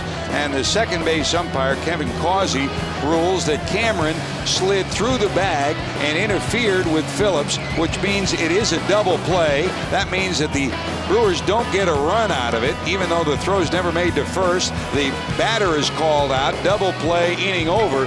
Talk about a stroke of brilliance for Bronson Arroyo to help him at a rough time. So instead of 3-1, it's still 3-0. The interference called at second base on Mike Cameron. I'm not so sure that's the right call, George. I can't wait to get down and talk to the umpires after the ball game, because Mike Cameron, usually you see that play called when a runner goes out of the baseline and out of his way to upset the fielder turning a double play. In this case, he already hit the bag, and his momentum carried him through the bag. That and the fact that Brandon Phillips had no intentions of trying to turn that ball into a double play. He was going to grab that ball and hold on to it. So the young rookie umpire under some scrutiny. Ken Maka was out there the entire break between innings talking to him. Finally, the home plate umpire Darryl Cousins went out to try to break it up and finally got Maka to go back into the dugout. He's not too happy. That's a game changer right there, and the Reds are the beneficiaries of it, and they lead 3-0. So instead of 3-1 and 2 outs and runners at first and third, Maka came out to argue. And Maka, if you read his words, Cameron went through the bags, and then what else is he supposed to do? You tell me, what else is he supposed to do? He slid through the bag, and what the second base umpire is saying was he slid through the bag and then tried to prevent Phillips from making a play. So end result is inning over. No runs scored. The Reds still lead at 3-0, and here's Joey Votto to lead it off, bottom of the 7th inning. Votto tonight walked, flied out, and walked. Mitch Stetter, the lefty, in for Jeff Suppan. Well, last night about everything that could go right went right for the Brewers. Some big blasts, yes, but some bleeding hits too. And tonight, you name it, it's gone wrong, especially for Jeff Suppan, who pitched great. 6 innings, 7 hits, 3 runs charged to him. None of them were earned. And then when it looked like the Brewers were mounting a rally, that play takes them out of the rally, takes a run off the board, and it's still 3-0. Votto, Phillips, and Nix due up. Frank Catalanato enters the game. Catalanato in left, Cameron in center, Hart in right, Gamble, Hardy, Counsell, Fielder, Kendall behind the plate for Stetter.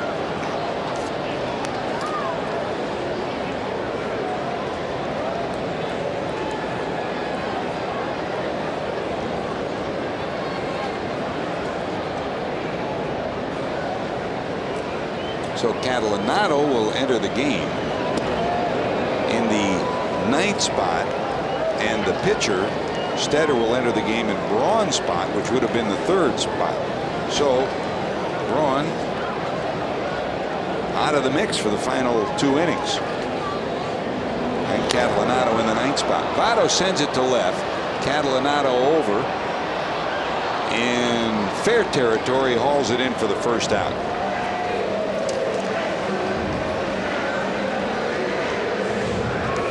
And that'll bring up Brandon Phillips tonight.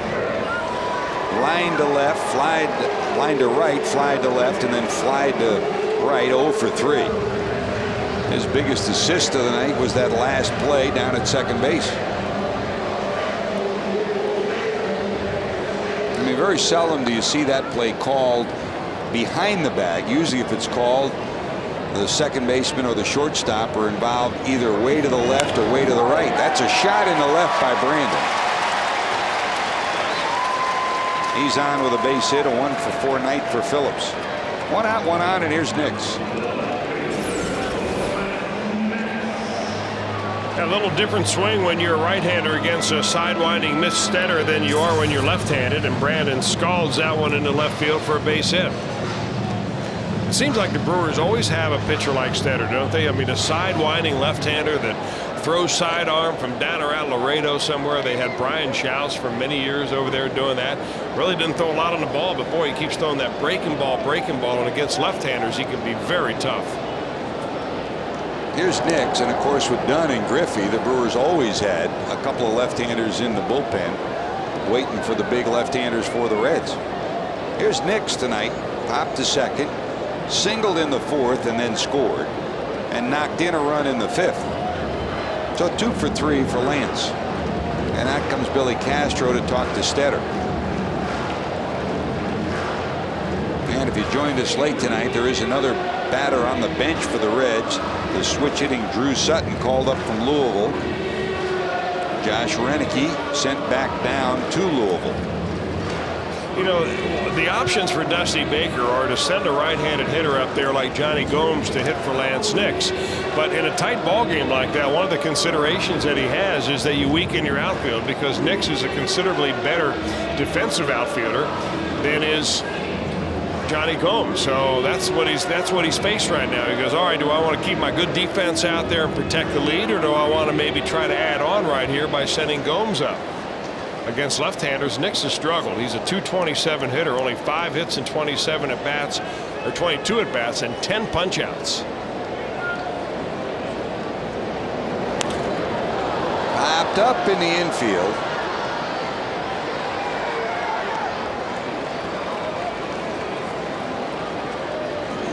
There's your second out of the inning.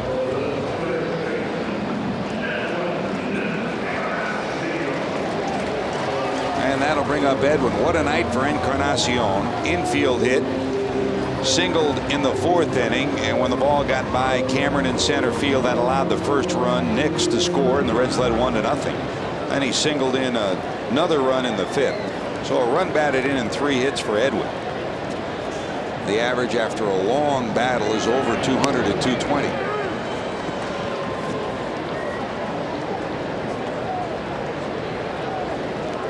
He had a 6-game hitting streak snapped on Sunday when he went 0 for 3 against the Mets. And he's picked right up where he left off in the first couple of games of the post All-Star period, with back-to-back 3-hit games.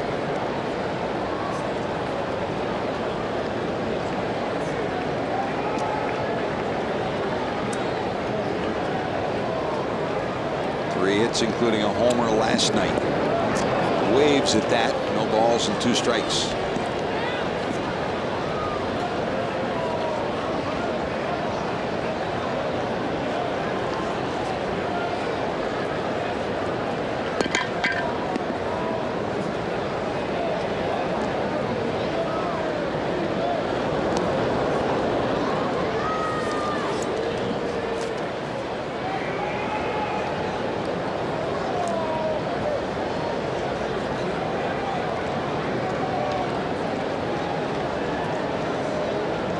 Phillips going. They got him picked to throw. They'll hold it. And here comes Counsell to chase him back. It's the 3rd throw, and they finally do slap a tag on him. Brandon Phillips picked off first. And the Reds put 3 to the plate. They still lead at 3-0.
By Wendy's, it's way better than fast food. It is Wendy's. By your local Ford dealer in the Ford F-150 2009 Motor Trend Truck of the Year. By Aflac, we've got you under our wing, and by your Cincinnati Northern Kentucky Honda dealers. Visit mycincinnatihondadealer.com for current offers. So the night's over for Bronson Arroyo. 7 innings, 5 hits, no runs, 6 strikeouts, 2 walks. And they're cheering in their seats for Bronson tonight as Arthur Rhodes will take over. It'll be the lefty Rhodes against the lefty Prince Fielder. Fielder 0 for 0. Rhodes did walk him once in their matchups. And Chris, how about the last 2 starts for Bronson Arroyo? 9 innings, 4 hits, no runs in New York, and here 7 innings, 5 hits, no runs. You know, George, I was talking with Dick Pohl before the ball game. I asked him, I said, do you have any indications or any idea why Bronson has struggled this year in the first inning when he has struggled? He said, you've watched him for 4 years. Do you have any idea? I said, no. He goes, that's what makes him so interesting to watch, is he's somewhat unpredictable. But even in Bronson's own words, he tells you that he goes through a stretch every year when he gives it up. He can't seem to get his pitches over the plate. They pound him hard, but he comes right back like it never happened. I'll tell you what, the guy's got a great gift for having a very short memory, and don't let it carry over from start to start. And he gave the Reds exactly what they needed tonight. And sometimes it's important to concentrate. Sometimes it's important to forget. Bronson has a great ability to do that. No balls, 2 strikes to Prince. Against lefties, 128 against Arthur Rhodes. And as we said, Fielder 0 for 0. And he stays away, down and away.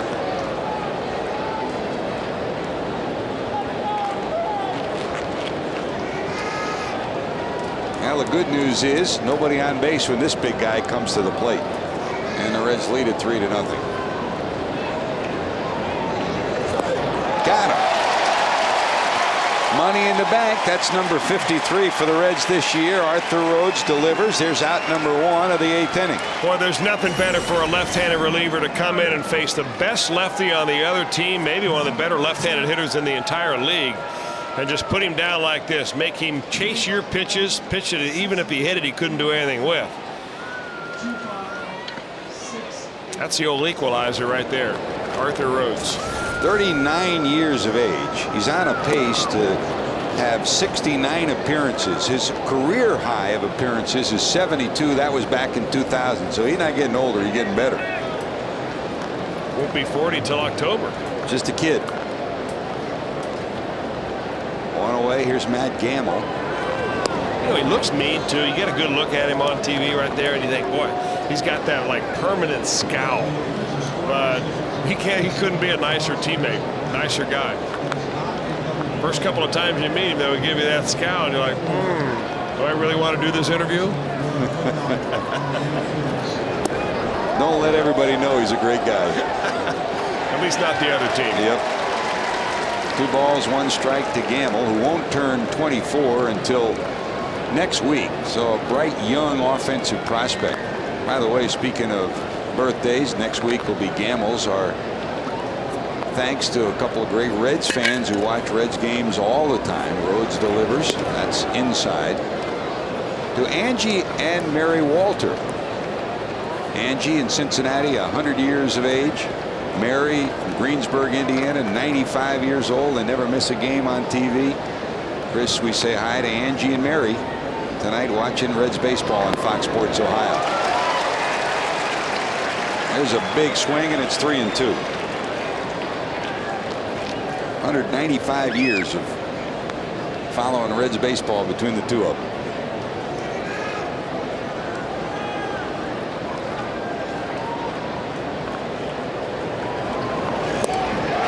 Back-to-back strikeouts. 2 away in the 8th. Well, Arthur's thrown the ball like he hadn't pitched in about a week, and maybe that's the case. In fact, he has not been in a ball game since July the 8th. So a week ago for Arthur Rhodes, and he's got some pent-up energy that he wants to use up here tonight.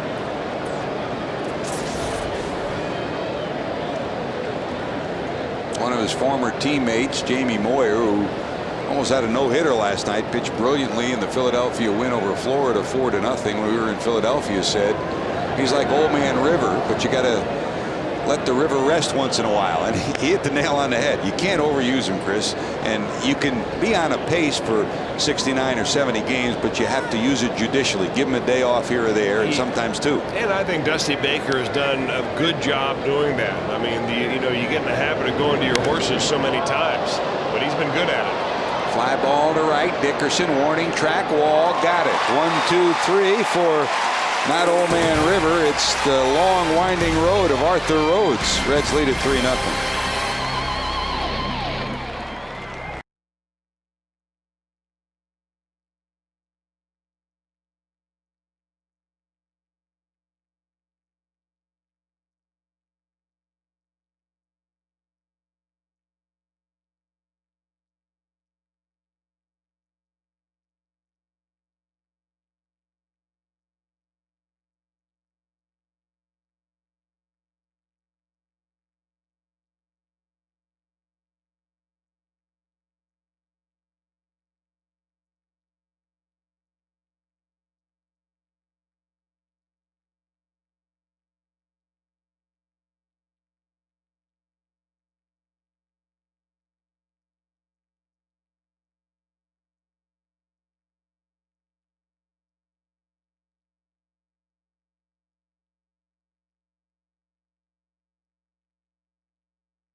And relive last year's Big East championship season by watching a great game from '08. It's Monday at noon on your home for the Bearcats, Fox Sports Ohio.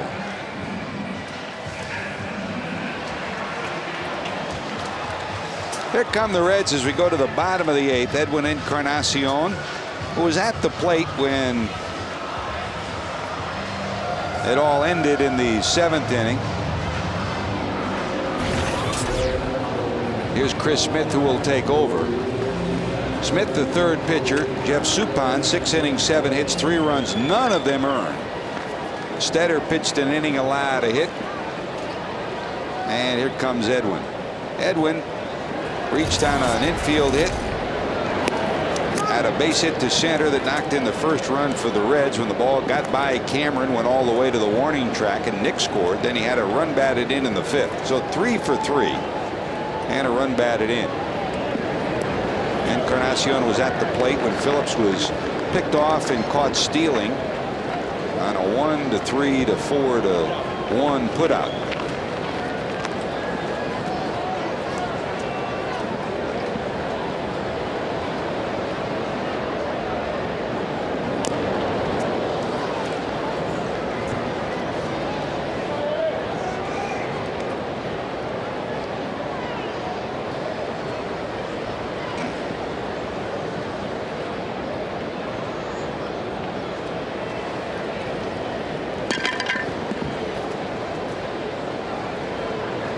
Ball, 2 strikes in the dirt.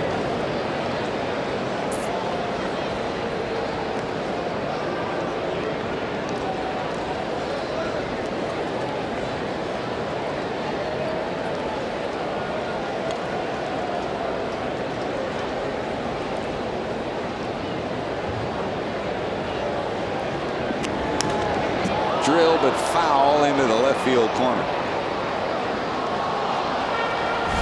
America.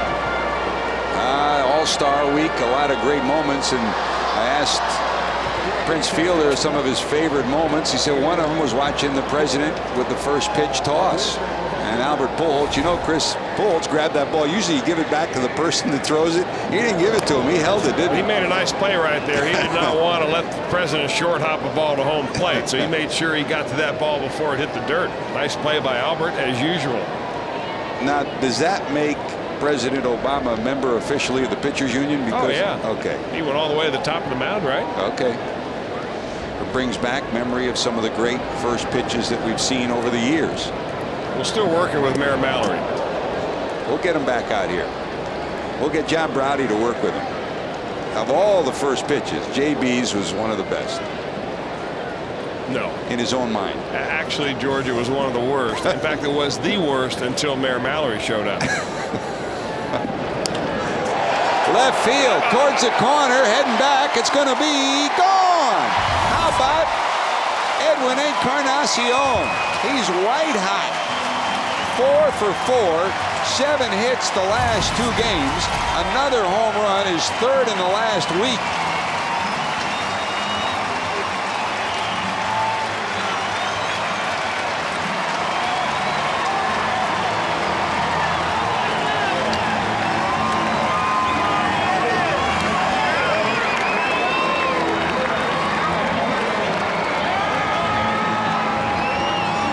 Look at Edwin. Look at everybody else smiling. They feel so good for him after what he's been through this year. He's been having a tough time of it, George. You know, he was injured after the first couple of weeks of the season. I don't think he was really ever healthy coming out of spring training. He had been hit on the wrist in spring training, tried to play through that, and they finally found out that he really did have a broken wrist, and they sidelined him for a couple of months. And you know, he's raised his batting average now. He was down below the Mendoza line coming into tonight. He goes 4 for 4 tonight.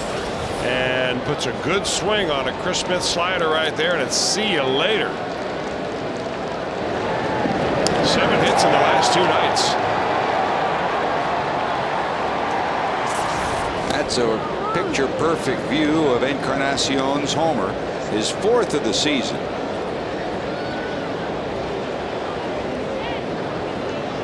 One in Philadelphia and 2 here against the Brew Crew, and it's 4-0.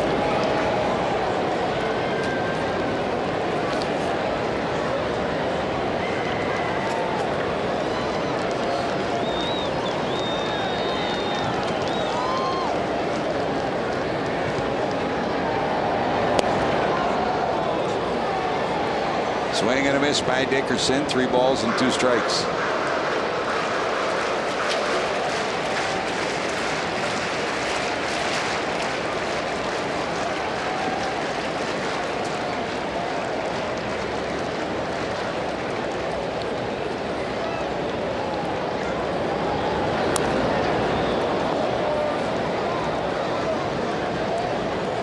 Hanging in there, getting a piece of it. We'll try it again. 3-2. Cardinals are underway, leading Arizona 1-0. Chris Carpenter on the mound for St. Louis. They're in the 6th inning. Bottom of the 6th in St. Louis. 1-0. Redbirds in first place and the lead in that game. Rain delay in Florida, where the Phillies are leading the Marlins 4-1. Down and low, ball 4. A walk to Dickerson. Nobody out, 1 on. Here comes Ryan Hannigan. And here's a reminder. Find out what great sports moments made the best top 50 countdown this week with host Chris Rose and Carissa Thompson. Weeknights only on Fox Sports Ohio, presented by 1-800-SAFE-AUTO. Wonder what this week is. Maybe it's the top 50 first pitches.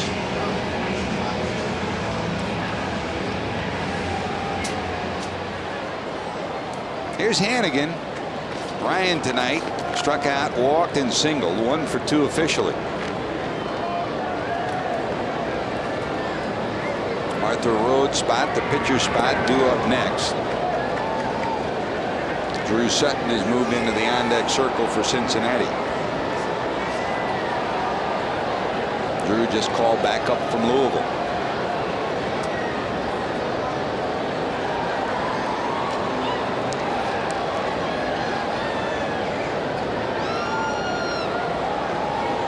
Smith to the stretch. That's down and into Hannigan, and it's 2-0. Cubs lead Washington 3-1. They're now in the 9th. Atlanta leads the Mets 10-0 in Atlanta tonight. They're in the 6th inning. San Francisco and Pittsburgh 1-1 in the 8th inning. Houston and LA, Colorado, San Diego still to come.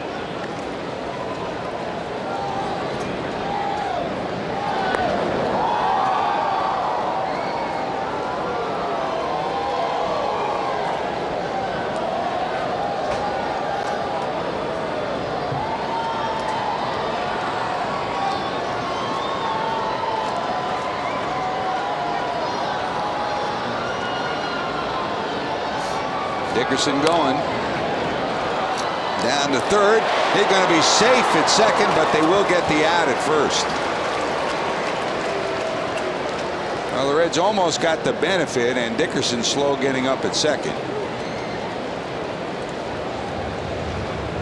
But he's okay. They do still turn it, so it'll go 5-4 to 3.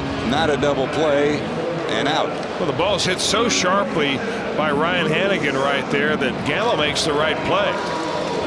Because even if you don't get the runner at second base, and it was a nice turn by Craig Counsell out there to get out of the way of Dickerson and be able to still throw that ball to first, you're still going to have a guy at first base. Here comes Drew. Sutton facing Smith with a runner at second and one man out. Big swing by Sutton. Drew came from the Astros to complete that trade at the end of spring training that sent Jeff Keppinger to Houston for a player to be named later. Finally, he came to Cincinnati, 26 years of age, native of Arizona, now lives in Houston. That's down low. Was up with the Reds 10 days ago. Appeared in 3 games, had 4 at-bats, no hits. That's his first experience at the major league level. Down at Louisville, .248 this year. Looking for his first major league hit.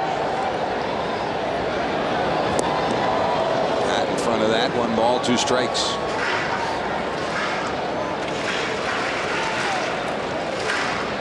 Was with the Reds from the 1st of July till the 6th. After beginning the season with the Astros AAA club at Round Rock, and joined the Reds at Louisville on the 16th of April.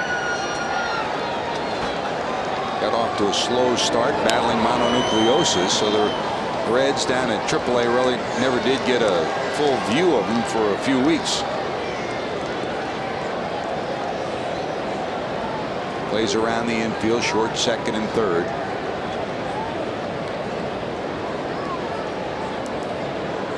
Last year, the most valuable player for Corpus Christi. That's the AA franchise for the Astros. Hit over 300 in 133 games down there. 1 ball, 2 strikes. Drew digs in.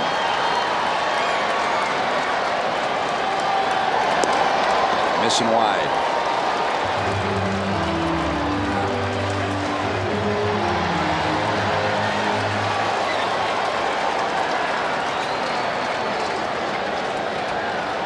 Just looking at him, Chris, I mean, not a big, strong guy. He's got a big frame, but you could see why, you know, mono, or he was also disabled for dehydration. A little bit of infirmity can knock this guy down a peg, but as he fills out, he could be a pretty strong young man. He's got nice pop in his bat, George. You watch him take batting practice, even the few at-bats that we've seen, although he's still looking for a knock. He's hit the ball hard.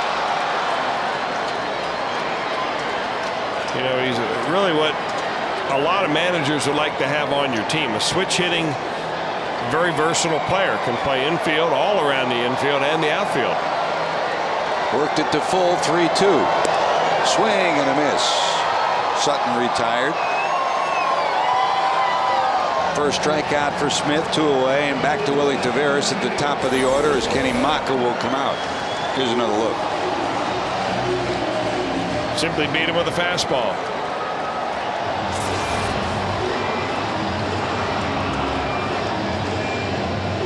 Maka's on his way out. He'll make a pitching change, and while the pitching takes place, time for our Skyline Chili call to the bullpen. You're watching Reds baseball on Fox Sports Ohio.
relax that smiling face. Brooks Lawrence won his 13th straight game, 4-3 over the Dodgers at Cincinnati. He stopped the Dodgers to push his record to 13-0. Doubled in the ninth, scored the winning run. Brooks Lawrence, Frank Robinson had a 20th home run on that day. On this date, flashback to Brooks. Flashing back to today, the day belongs to Edwin Encarnacion. If you're just joining us, 4 hits today, including a home run. His 4th of the season. He's now got 7 straight hits and a walk, so he's been on base 8 straight times. The 4 hits tonight, a career high for him. And here's Villanueva. Popped up by Taveras in the infield. Look out, Hardy will hold on.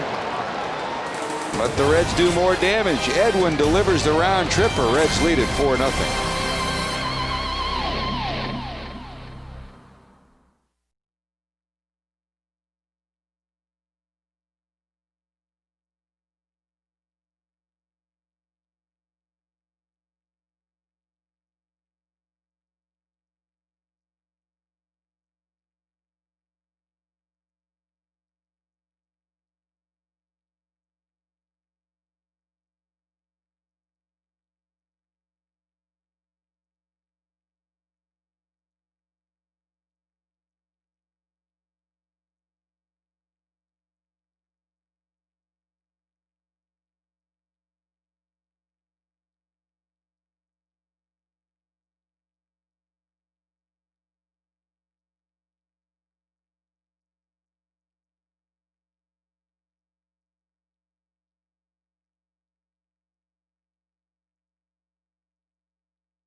It came early.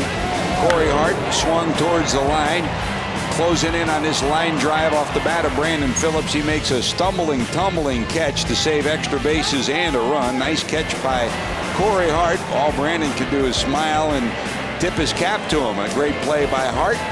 One of the few defensive gems on this night from Milwaukee is the Brewers have made a couple of errors that led to Reds runs. Jeff Suppan started.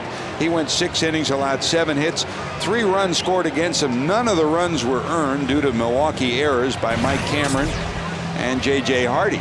The other run, the home run by Encarnacion, was an earned run. So here's Coco.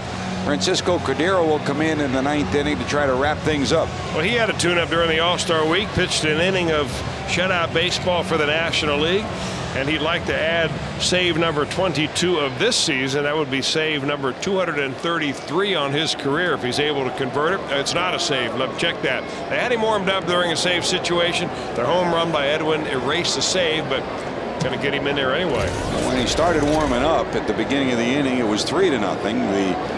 The run scored. He's coming in to pitch anyways. Let's say if he doesn't get a guy on base, we give it to him anyway.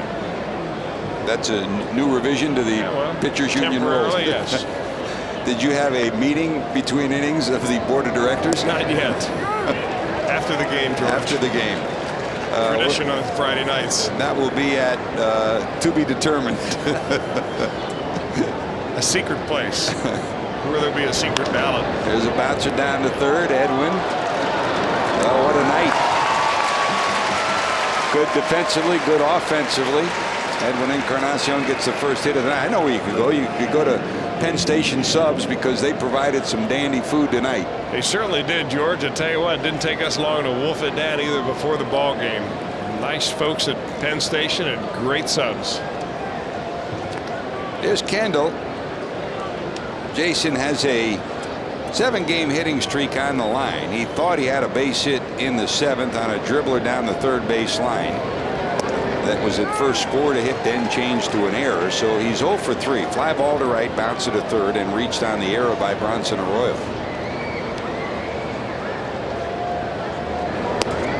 Swing and a miss for Kendall. Coco was the Reds' lone representative at the All-Star game. Third time in his career, back in 2004 for Texas, and for this Brewers team back in 2007. Hairston knocks it down. He'll have no play, and that'll be a base hit for Kendall. He stretches his hitting streak to 8 straight. And is Jerry okay?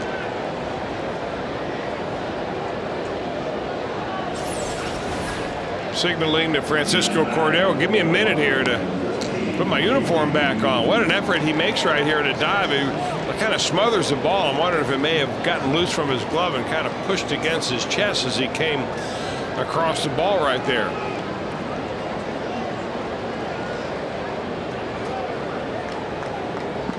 So Kendall's on.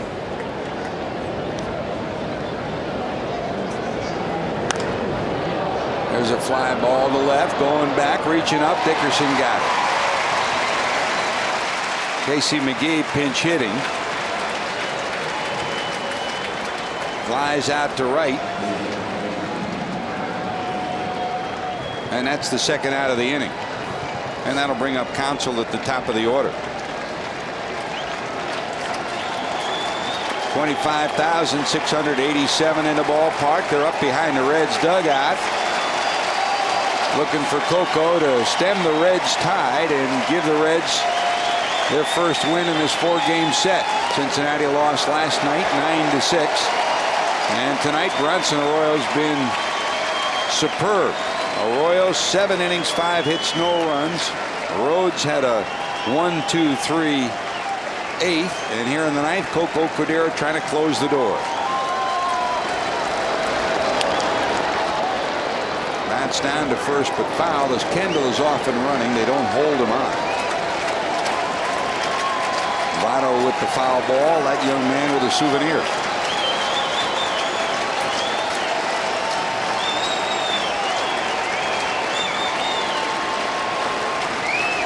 Don't forget tomorrow, Aaron Harang against Manny Parra. Reds live at 6:30 here on Fox Sports Ohio, and still to come, Jim Day, Jeff Piccolo with Reds Live postgame.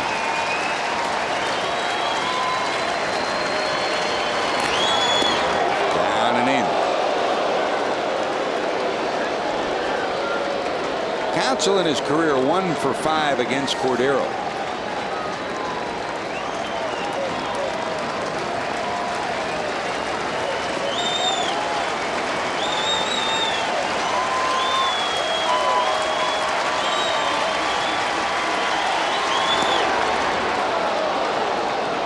Down to second. It'll be no stolen base. They did not hold him on. So it's 2 balls, 2 strikes. Kendall at second.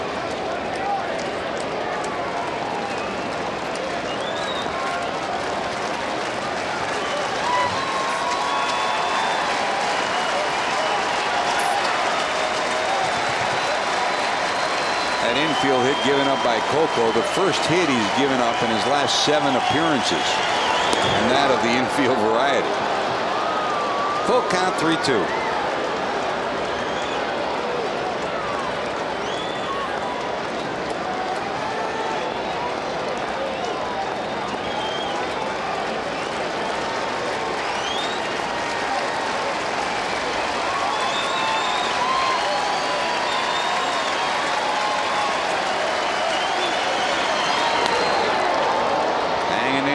Counsell fouled off. Will try it again. 3-2. The Cardinals now lead Arizona 2-0. They're in the 6th inning in St. Louis. Rain delay still in Florida. Phillies lead 4-1 over the Marlins. In the 9th, San Francisco and Pittsburgh tied 1-1. And in the 7th, Atlanta leads the Mets 10-0. Final, Cubs 3, Washington 1. Zambrano the winner. Swing and a miss. The Reds a winner here. Coco Cordero closes the door in the 9th. An infield hit for Kendall. That's all. But what a night for number 28. Joey Votto across the infield, the first to congratulate him. They're happy for that guy, Chris. He's undergone